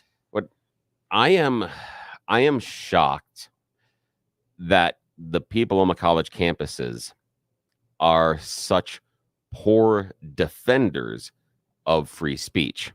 And what I mean by that is not understanding the delineation between free speech and intimidation. And there is a line. And you and I, Jeff, had this conversation off air yesterday, and I'm going to bring it up here. Had a conversation about last week with a friend, and we're talking about the protests, and it was talking about the Israel protests and the transgendered protests and the behavior of those protesters. And I said that I am all for them protesting, but when they get into someone's face and start screaming because they disagree with this person, or chasing them down the street, or yelling at them as they walk by, that crosses a line, because you're no longer protesting, you're intimidating. And the question I have is, how long could I scream in your face before you change your mind? It's not going to happen. So the idea that this protester, whoever they are, comes up and yells at the Jewish student, yells at the person that they disagree with right in their face because they're so angry, isn't changing minds and doesn't help your position. And if these pro-Palestinian supporters are not careful, they are going to find a second Trump administration. And you think there's a lack of consideration in the Biden administration to what is happening to innocent Palestinians. Just wait, because the Trump administration, I don't feel, will care at all. If you want to put the Palestinians in further danger, then stay home, don't vote for Biden, cast a protest vote, and see how happy you are with how Trump encourages Israel to prosecute the war. Because here's the danger. It's not, to me, it's not necessarily all the pro-Palestinian protest votes. It's how the Biden administration has to deal with them and placate them that, in my opinion, is going to drive more Jewish votes towards Trump. There's going to be a change. Yeah, what does Biden do in this? Yeah, well, he has to, because he doesn't want them to stay home. He needs to placate them at some point or another. The crazy death to America chanters. Yes, he needs to have some sort of it's the same reason why, and it was interesting. A couple of people on talk radio and such have been playing it. Blake had the audio earlier and he was talking about when he played Joe Biden saying, "Oh, this is horrible for the protesters, but we need to understand what's happening." It's Joe Biden's both sides moment. Nice people on both sides. Same thing. Just like Trump should not have said, "Yeah, the guys with the tiki torches chanting about the Jews, there may be some good people in there." No. You can castigate all of them. Same thing here. You can say, "I understand what they're saying, but the way they're going about it is completely and totally wrong, and the position they're taking is wrong in this instance, and this is why." And you can outline that very succinctly. But this is much more of a landmine for Joe Biden than I thought it was going to be initially.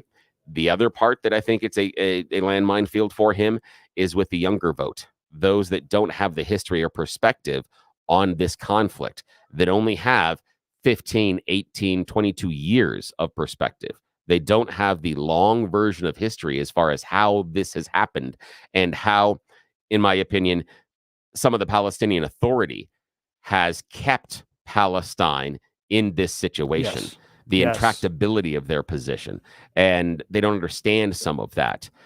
So this is a problem, because some of those kids may also, I don't think they're voting for Trump, but I think they'll stay away. And that's it. Is Biden needs all of those votes, and siphoning off any of those, whether as a protest or whether as even voting for a third party or just staying home, is going to hurt him. And so, again, you Palestinian protesters, you say you're not going to vote for Biden. See what you get. Where's Robert Kennedy on all this?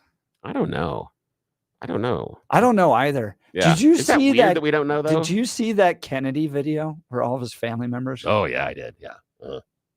What was your thoughts when you saw that? They've disliked him for a while. I mean, this started back in 2018. Yeah, because he was coming out, and it goes back to me. a lot of the reason that I believe the conservative media have fooled themselves about Robert Kennedy Jr. They said, ooh, Kennedy, that's a Democrat name. Obviously, the Democrats going to vote for him, ignoring his previous 3-4 years of history of how he said everything that is about as anti-Democrat position as you possibly can, especially the whole thing about the COVID and the vaccines. He was so much closer to where Trump and the conservatives were on that, that I'm like, you haven't heard, you haven't been paying attention to the last couple of years about what he's saying. His message is much more open to the conservative line of thinking right now than it is for the Democrats. I think that's a danger. You know what I want to what I thought when I saw that video? What? They all look inbred. Oh God, yeah, of course. Yeah. The Kennedys look inbred. Oh, of course. In that video. Have you seen the royal family in England? I mean, outside of Kate Middleton, all of them are just like, what's wrong with this? I mean, need some chlorine in the gene pool or something. It's ridiculous. Yeah. Oh, of course. man. That's how you keep the money in the family, though. You know your cousin. I'm saying it's a good plan genetically, but that's, you can keep the money. Imagine effortlessly gliding open your cabinets and drawers to reveal neatly arranged shelves that showcase your belongings. With roll-em-out shelves, you'll easily access your pots, pans, and other essentials, eliminating chaos and increasing speed and functionality in your home. Roll-em-out shelves understands that every home storage needs are unique.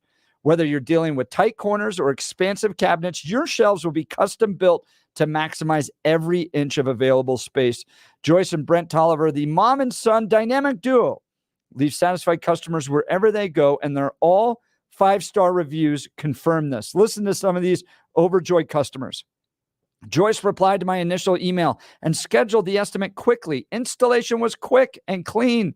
We are so happy with our kitchen that we're now planning to do our bathroom as well. This is a top-notch company. Excellent product, excellent service and installation. We had shelves installed in the laundry room and kitchen. Makes a world of difference in accessing items. I highly recommend them. Begin the affordable transformation in your home for less than $1,000 when Roll-em-out Shelves efficiently organizes your space with sturdy Baltic birch shelves built right here in Colorado and guaranteed for life. Call for your free in-home estimate today, 303-475-9601 or rollemoutshelves.com. That's 303-475-9601, rollemoutshelves.com. Be sure to tell them Jeff sent you. They're going to be working in our house here soon. They've been measuring everything. That was a great experience. It was like having your mom and brother over. That is so cool. It was fun to hang out with them. And as I've said on this program before, I married Monica Geller from Friends. Yeah. So all the organizations, all the drawers, all that. My wife is very excited about all that. So, I can't wait. You're going to have to tell us about this it. Would be a afterwards. good Mother's Day gift. Ooh, that's a great idea. The idea of, hey, honey, I'm going to solve this problem for you. Also, hey, guys, here, lean in a little bit close to the radio so we can talk about the ladies. Gonna let you know. Here's a secret. You go through Roll-em-out Shelves, things like that. You don't have to worry about size, colors, none of that stuff. Yeah. It takes care of itself. So again, and she gets to pick out what she wants. So think about it. Just got a great idea. Think about that for Mother's Day. Rollemoutshelves.com. Rollemoutshelves.com. That would be a good one. What, by the way, is your wife listening? Let's see. Time is it? No, probably not right now. So what are your thoughts on Mother's Day? I'm a little scared. I don't know what I'm doing yet. Do you do breakfast in bed? We do breakfast. No. That's the big thing my wife wants. Really? She wants a quiet morning. Oh, we have 4 kids that are school age that live in our house. She's Yeah. like, I want to just wake up. I would like you to bring waffles and bacon and a that's mimosa, and I'd just like to sit and read. And then what she has done is she got a journal when our kids were young. Yeah. And each year they write something. So she can go in one journal back to when they were like 2-3 years old, 4 or 5, and just watch the progression each year of something they've that's written. nice. Which is kind of cool. We kind of have the same thing, but they're disciplinary reports from the schools. And we go back and I'm kidding. I'm joking. We have good kids. I like that. The one thing that my parents, thank you. The one thing that my wife likes to do is she wants to plant the flowers on Mother's Day weekend. That's sort of thing. Ladies want to do. So that's the Right. thing. So that's basically what I'm going to do is the day before, I'm going to be going with her. Down Nick's is the place that is closest to us. Love them. Big shout out to Nick's. You guys do a fantastic job. We're going to go get a lot of flowers and plants. And by late July, early August, about half of them will still be alive. Because I am awful at that. I have no green thumb. But your snakes all stay alive. Oh yeah, I can do great with reptiles. Reptiles are super easy. Plants, not so much. Yeah. No, very bad. No, Very it's bad not with my plans. skill set Yeah, either. exactly. I would never vote for the current Kennedy, mainly because his voice really bothers me. That's a text message. You know, that's a weird thing because while you want to say it shouldn't matter, it absolutely does. Because people are like, this is why sometimes attractive politicians get elected. Yeah. Because people are like, I'd like to look at that for 4 years. Exactly. And I think it is one of the barriers to a Ron DeSantis national campaign. I think that his speaking voice and how he speaks in public is not very good. Right? It's not good. Where whether or not you agree with him or not, Obama was a fantastic orator. He was fantastic. Trump has his own cadence and his own ability, but he has this charisma that allows it to carry too. So he is a very good public speaker. Back in his day, Biden, when he was in his 40s, was good. Now, not at all. But I'm not saying he was great. I'm just saying by the 40s, he was good. Where I think the elder Bush was better than the younger Bush. So again, I think that can gloss over a lot of warts if you're really good. Clinton, oh, good Lord. He was so good as an orator. Yeah, he was. So full of crap. So good as an orator. You want to hear an inside story about Clinton versus Bush? Yeah. Okay, so for years, I went to the National Prayer Breakfast. Oh, yeah. Volunteered, ushered that thing for years. Yeah. This is the big gathering in Washington, D.C., where the president comes speaks, and they bring in like Mother Teresa or Bono or whoever it was to speak there. So Bush juxtaposition, Mother Teresa and Bono. Yeah. Wow, that'd be an interesting band. Okay, keep going. Sorry. Bush would come in and leave right away. He would just kind of Clinton, who, and Bush self-proclaimed evangelical, right? Yeah, like I'm a believer, all that stuff. Clinton, on the other hand, would work the entire room for hours. Wow. Afterwards, which was always kind of interesting. Jeez, I was at he one just event. Loved people. I was at one event where Clinton was there covering it, doing an early in my career with being a news reporter geek, and I never understood it. And then he walks in the room, and I see him start functioning with people. I'm like, oh, I get it. I get it now. There was something about him being able to be that transactional politician one-on-one that he was so good at. And I watched him and I'm like, oh, wow, this makes sense now. Now I understand why he has the support that he does. I have not experienced anybody that good inside a crowd since I've seen Clinton. Our text message from artists is saying, Bill, buy a flowering plant and plant it for Mother's Day. Just a thought. I kill all of them. In fact, artists. And an artist. It was wonderful to see you out at the Black Eyed Pea Friday. I appreciate you so much for stopping by, saying hello, and taking pictures with my ugly face. I appreciate you so much for that. Artists, we have some dead plants that we leave around inside the house to warn other plants about what happens if you come inside.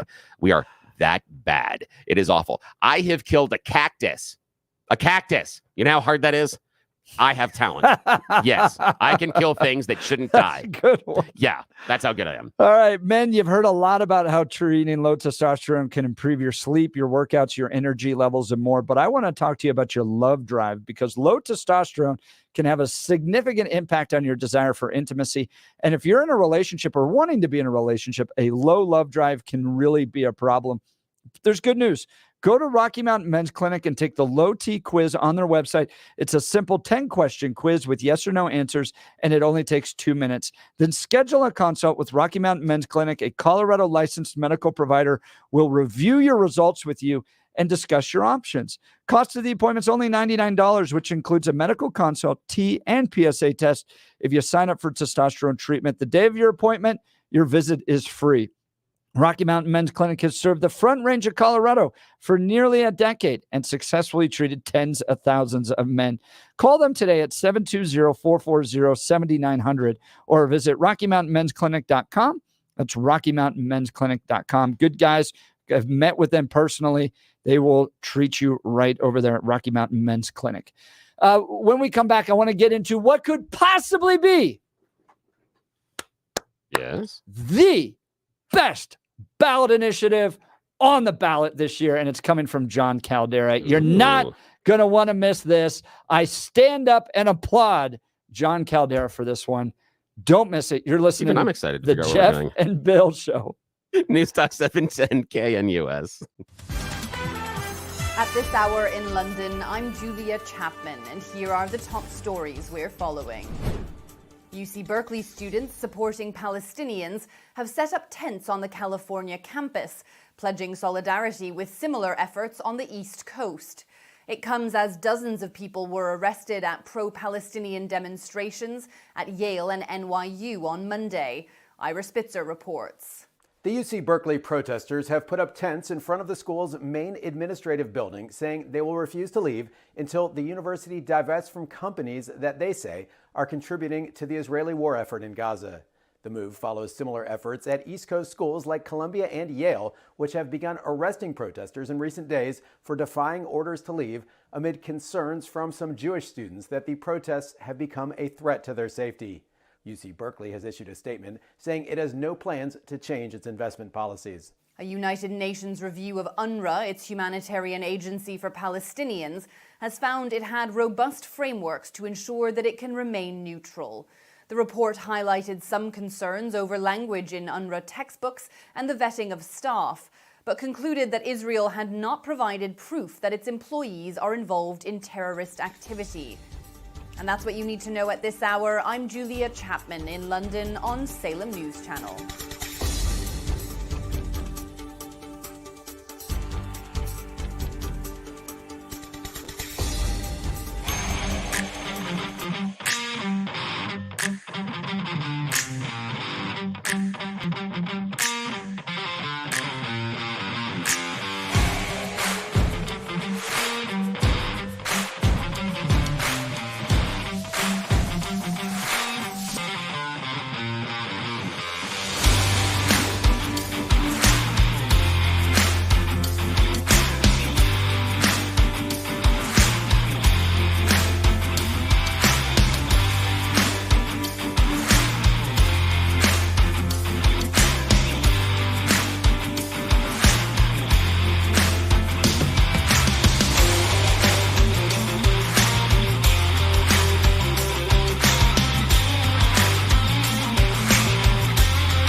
Welcome back to the Jeff and Bill Show. All right.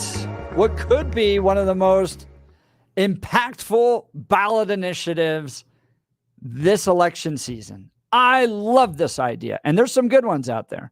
And there's a lot that I will support, and those that I fight against, you're going to end up with a huge ballot. Believe me, the ones that are coming, you're going to be voting on a lot of stuff. This one, though, Initiative 183, could be a game changer for the state of Colorado. Yeah. John Caldera, our good friend, fill in over here at 710 KNUS pretty regularly. He is really good at getting ballot initiatives passed. Really good. Yeah. The Independence Institute, great organization. They're taking this directly to the voters, asking voters to reduce the annual Colorado legislative session from its current 120 days down to just 90 days. Ooh, I like that. That is standing fantastic. ovation, John Caldera. Standing 90 ovation. days. Can we take back some of their money too? They're not doing as much work. That's how it works in the real world. You get less hours, less pay. And I appreciate that they only have 90 days to do damage. That's what I like. And yes, that is the right way to say it. Damage. Yeah. We have been around for 150 years as a state almost. Yeah. They pass something like over 400 laws a year. Yeah. What in the world are they coming up with at this point that's actually benefiting? What you're into is just delivery mechanisms for special interest groups at this You know, point. I just thought about, hang on, I got to take a little tangent because, you know me, I'm quite tangential at times, most of the time. I was thinking about how, we always talk about we can't give people raises unless there's a productivity increase because it's going to raise the price on everybody else. I think we need to hold Congress that standard. No more pay raises until we see a productivity increase. And right now, your productivity sucks. So we're going to take money back. Okay, so I feel much better now. Thank you for letting me do that. I like the 90-day thing because we know year in, year out, the only way that Colorado legislators and most legislators across the country function is based on procrastination. Yep. The closer 100%. the deadline gets, the more you actually get things done. And so 90 days means you cut out a number of days where you stand around doing nothing because nothing happens at the beginning of the session. In fact, okay, this is weird, but if you want to have the most productive legislation session ever, I'd say 2. I'd say 2 weeks, only because you got to find out where the bathroom is. So give it a couple of days there. That's it. 2 weeks, done. We would see so much actual good things be done because they can't F around. Texas only meets every other year. There are some states that only meet as a state legislature every other year. That I find interesting. The problem that I have with that, there's only one problem I have with that. Let's say that we were on that every other year cycle and we were coming out of the year where the Democrats had made fentanyl a misdemeanor. We couldn't do anything for another year. You could do a special session. So governors can call special sessions if you really have to address it. But that's the only reason. That's the only reason that makes me worry about that other session. I would prefer to have less days rather than having them meet every other year. Just personally, that's what I'd like to see. So article in Complete Colorado by friend of the program, Sherry Pife. If you want to read the details on this. Voters may get to decide on shortening the Colorado legislative session. The initiative is now in the petition approval phase, after which Caldera will need to collect 124,238 valid signatures of registered voters. That's 5% of the total votes cast for Secretary of State in 2022. Additionally, because of the initiative amends the Colorado Constitution, he will need to collect at least 2% of that number from inside the boundaries of each of Colorado's 35 state Senate districts. It will then need to pass by more than 55% of the votes cast in the 2024 election. These are big, large undertakings, and getting this one on the ballot is going to take a lot of work. Caldera says his reason behind wanting to take the number of days legislators spend in session from 120 down to 90 should be obvious to those who have followed the number of new laws they create over the past 10 years. In 2013, when Democrats first took the majority in the House of Representatives, there were 441 bills passed by both chambers of the legislature. That doesn't include all those that are introduced. Yeah. Because each legislator gets to, I think, introduce like 5 bills. Yeah.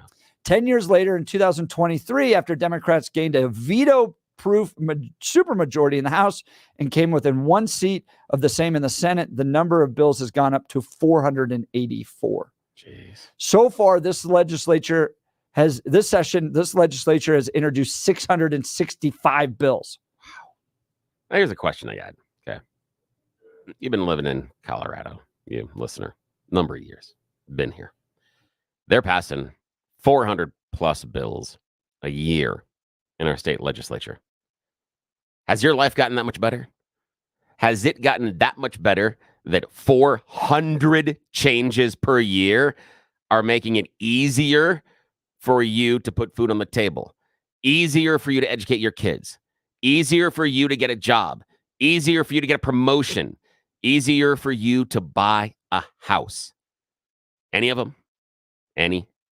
Okay, maybe we should have them meet fewer days. We're welcome to take your calls. Please prove Bill wrong and tell him about all the wonderful bills that have improved your life. Yes. Can I have just one? One, please. 303-696-1971, 303-696-1971, or text us on the 710 KNUS app. Here's a text message, 8815. Billy, be careful what you wish for. If productivity is measured in work done, they could very easily say you get more money for more bills. Then you're kind of looking like Colorado. Well, what I'm look at all the bills that we passed. Yeah, now what I'm looking at is I appreciate that. The more money for more bills. What I'm hoping for is the idea of getting stuff done that matters. That is a wonderful perspective based on the productivity.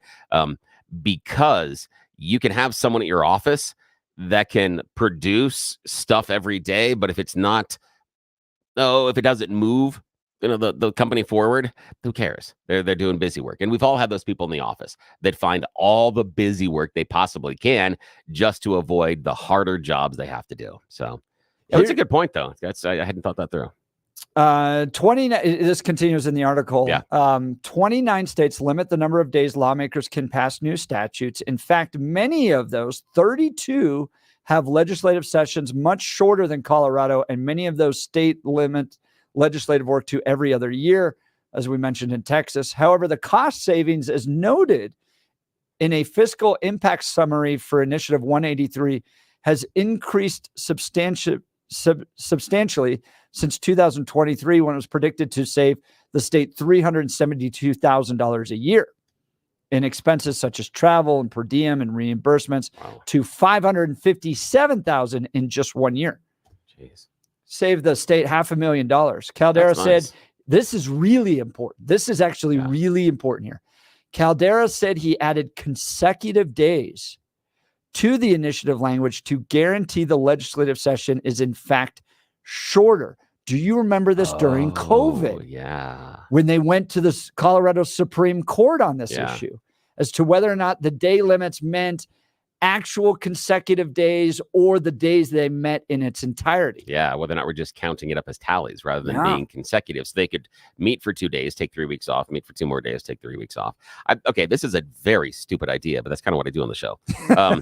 But I think it would be very fun. It just was an idea that when you talked about the idea of the legislators can only introduce 5 bills per session, I would love to see us shorten the session and then limit the number of yes votes you get.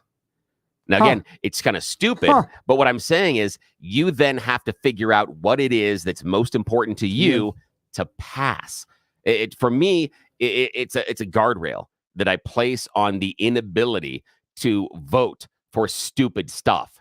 That if you really believe this is something we need to do, then use one of your votes on it, knowing you don't get a yes vote later on. You really think that it is number one priority that we need to classify 90% of the firearms in Colorado as assault weapons and take them from you, use your vote. If you think you're going to need that vote for something else later, don't. Now, I don't know what number of votes it would be. I have no idea, but I just think that would be a wonderful self-governance and a restriction that could help you, listener, all of us, if we give them less ability to do damage. I would like to see that. Some of our text messages want to go further. They want Caldera, the radio legend. This is from 0069, 60 days every other year. That's kind of more of a Texas thing, as we were mentioning. Yeah. I've always said if I ever got elected governor, I would lock the door. Yeah. Put a sign there that would say, here's my cell phone. Call me in case of an emergency. Yeah, exactly. And just let people live their lives, or at least reduce some of the bureaucracy that takes place in the state. But absolutely. you don't know this unless you sit down there and you see it. Yeah. Right now, our government is just a delivery mechanism for special interest groups. Yeah, it is. It is. They hire lobbyists on both sides. They don't even. all around the- they all don't around the even write circle. the bills. Yep, They not don't at even all. write the bills. A company that wants to skew the law to benefit them and harm their opponents hires a lobbyist. That lobbyist writes the law itself, goes down there and introduces it. That's what 98% of those 400 plus bills that are being passed are doing. And you're absolutely right. And here's the reason why everybody can understand why and how this happens. You're a senior. You have to deliver a paper in English. It's 50% of your grade. Johnny's got a full paper that's already done and fixed. All the notes are in it. All the end notes. Everything's fine. It's formatted perfectly. You're going to go write your own paper? You're taking Johnny's. You're taking Johnny's. You'll take that. That's exactly. And that's what happens. And then Johnny will actually pay you to take his paper. Yes, that's exactly it. Because Johnny knows if you use paper, then Johnny's going to get a bonus and Johnny's going to get a raise and everything. And that's exactly what happens. And so that's why they don't do the work. It is easier to take the work that is handed to you and turn it in as your own. You learned this in school. They're not doing anything different. It's exactly what's happening. Great insight, Bill. Guys, for those of you with a full head of hair, congratulations. Studies show that one of the most attractive physical features is a full head of hair. Want to know the least attractive and most aging? Well, it's hair loss. No amount of car, house, or success can make up for that thinning or balding as it leaves the greatest lasting physical impression. It doesn't have to be that way. Advanced Hair has the quick one-day solution to your hair loss. No more expensive pills or special shampoos, just your very own natural hair guaranteed to grow. And with Advanced Hair, your new hair can grow for life. Advanced Hair has improved tens of thousands of lives, including top radio personalities across the country. Did I mention your own natural hair begins to regrow the very next day? I've had a number of my family members get their hair done, guys, and it made a big difference in their lives. They look great. For your free consultation, call 720-459-HAIR. And if you qualify, you'll get $250 off and 250 free hair grafts. Call 720-459-HAIR or visit advancedhair.com. That's advancedhair.com. When we come back, are the elites finally waking up to the problems that squatters are bringing? You won't believe what Gordon Ramsay has to deal with and what the mayor of Los Angeles had to deal with as well. You're listening to the Jeff and Bill Show. News Talk 710 KNUS.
Bill, I got a question for you. Yeah, it still hurts and the itching hasn't gone away yet. Oh, we're not talking about that? No, sorry. Do you think the moon landing happened? Oh, hell yeah. So did I. I never doubted that, but I guess some conservatives are in Twitter world are debating that. But you want to know when I like really knew it happened? Ooh, like I never really doubted it, but when I really knew it happened, when Buzz Aldrin punched the guy in the face.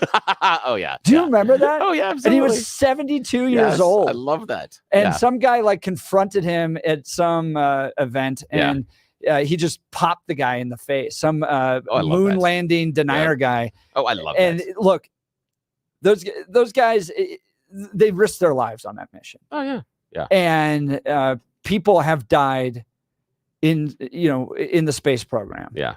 And when you're like a little nerdy know-it-all that thinks that that somehow it was faked or something, you come up and you just confront reality head on, and Buzz Aldrin gives you a knuckle sandwich. It's what I like about it. Again, I'm a professional wrestling fan, and a number of professional wrestlers have done this because, yes, professional wrestling is real, but also fake. It is predetermined, but it is still very real for what they go through. In fact, oh no, this may, I'm going to leave that because it may appear in You Choose the News later this week. There's another story that kind of goes on something like this. So I'm going to leave that alone. I don't want to ruin our You Choose the News for later on this week. But I appreciate Buzz Aldrin going ahead and punching the dude. And also, and I've gone through those conspiracy theories about the moon landing being faked, and they're not very good.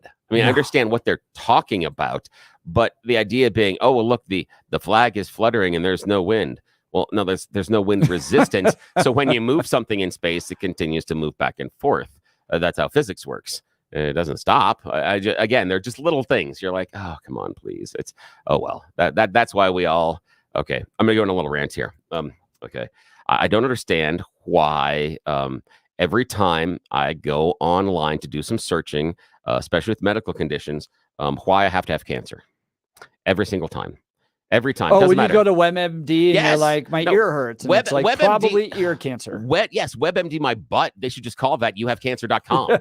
That's all it is. No matter what you search, there was a whole you Office have episode cancer. about that. Yes, it is ridiculous. And never in the searches do they give you the most benign reason. It's never like, calm down, you have gas. You remember you ate the pizza late last night? That's what this is. This is gas. You don't have anything else. You're not dying. No, it's always, here's the most horriblest stuff that's going to happen to you. Get to the doctor now. You're lucky you're not bleeding out right as we speak. It's got to be a conspiracy to fund doctors. It has to be. Yes, exactly. Oh, yeah. I feel better now because I get really mad about that because there's certain things as you. So how you did that connect with the moon? The idea of researching your own conspiracies. Oh, yeah. And so I go and I do my own research about how come this hurts so much today? And what about this? And nope, every time I have cancer. So, yeah, every time. I don't understand.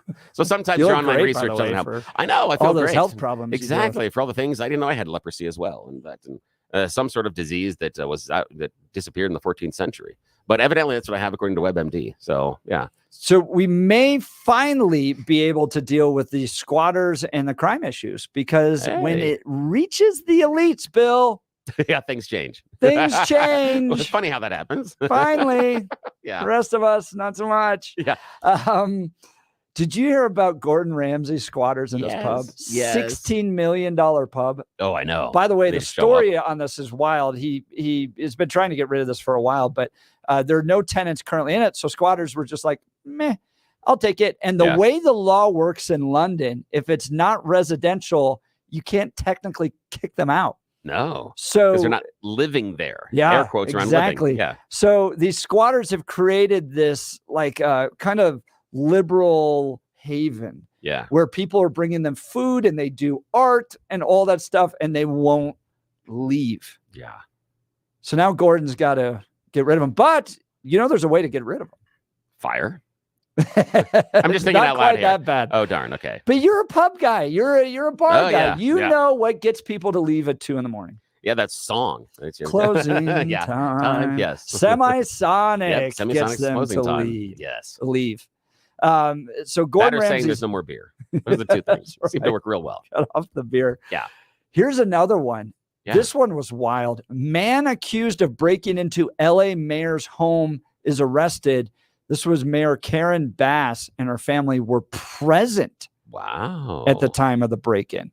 The dude broke in to the mayor's house. Like the actual. Yeah. This isn't, you know how Jared Polis lives in his house, but then you have the governor's mansion. Yep, exactly. The dude went into the mayor's mansion. Wow. And just said, hey, I'm here. What's up? Wow. It's known as the Getty House. Jeez, he smashed a window around 6:40 in the morning on Sunday when Bass and others were present. Jeez. The Los Angeles Police Department responded and took a suspect into custody without incident. There were no injuries to the occupants during this incident. But according to jail records, Hunter was arrested around 7 a.m. Sunday, and bail was set at $100,000. Yeah. What was the bail on the dude that tried to kidnap the kid? Was it $25,000 or $250,000? I saw that. But yeah, maybe finally at this point, this is where it connects with the people that make the decisions, and they're like, "We got to do something about that squatters' law." I like Gordon Ramsay's. The thing for me that the whole squatters thing that I just can't wrap my head around is why we seem to have gone with the legal theory of finders and keepers versus losers and weepers. I don't understand that one. The idea is I found it, I have it, now it's mine. So sorry, I don't care if you had it 5 minutes ago. I'm here now in this house. It obviously now is mine. We did that in grade school. Why now is our legal system finders and keepers versus losers and weepers? That if you just find it and you can move into it, then it's yours. What? Since when? Because if that's true, there's some really, really nice cars. Places, I see some nice cars parked down in Cherry Creek. I'm going to go squat in some cars and bring my own cars home. Out. Who knows? Yes, You got some fun in Vail for a weekend. I know. We obviously are not exploring the total possibilities with this thing. Dude, I just stumbled upon this. Yeah. The bail that was set for that dude that tried to kidnap the kids. Yeah. $25,000. Oh, jeez. You break into the mayor's house, $100,000. Well, of course, mayor's house much more important than taking the kid. I mean, you could take 4 kids and still only be underneath the mayor's house thing. You can get 4 kids for the price of breaking into one house. In fact, idea here. Okay, this, you know that me. I'm sometimes an idea guy. I have an idea that maybe what we need to do one morning here is we need to go squat on another radio station and take over their morning show. Ross. Yeah, we can just go take over. Because evidently, if we just show up in the studio and sit there long enough, it's ours now.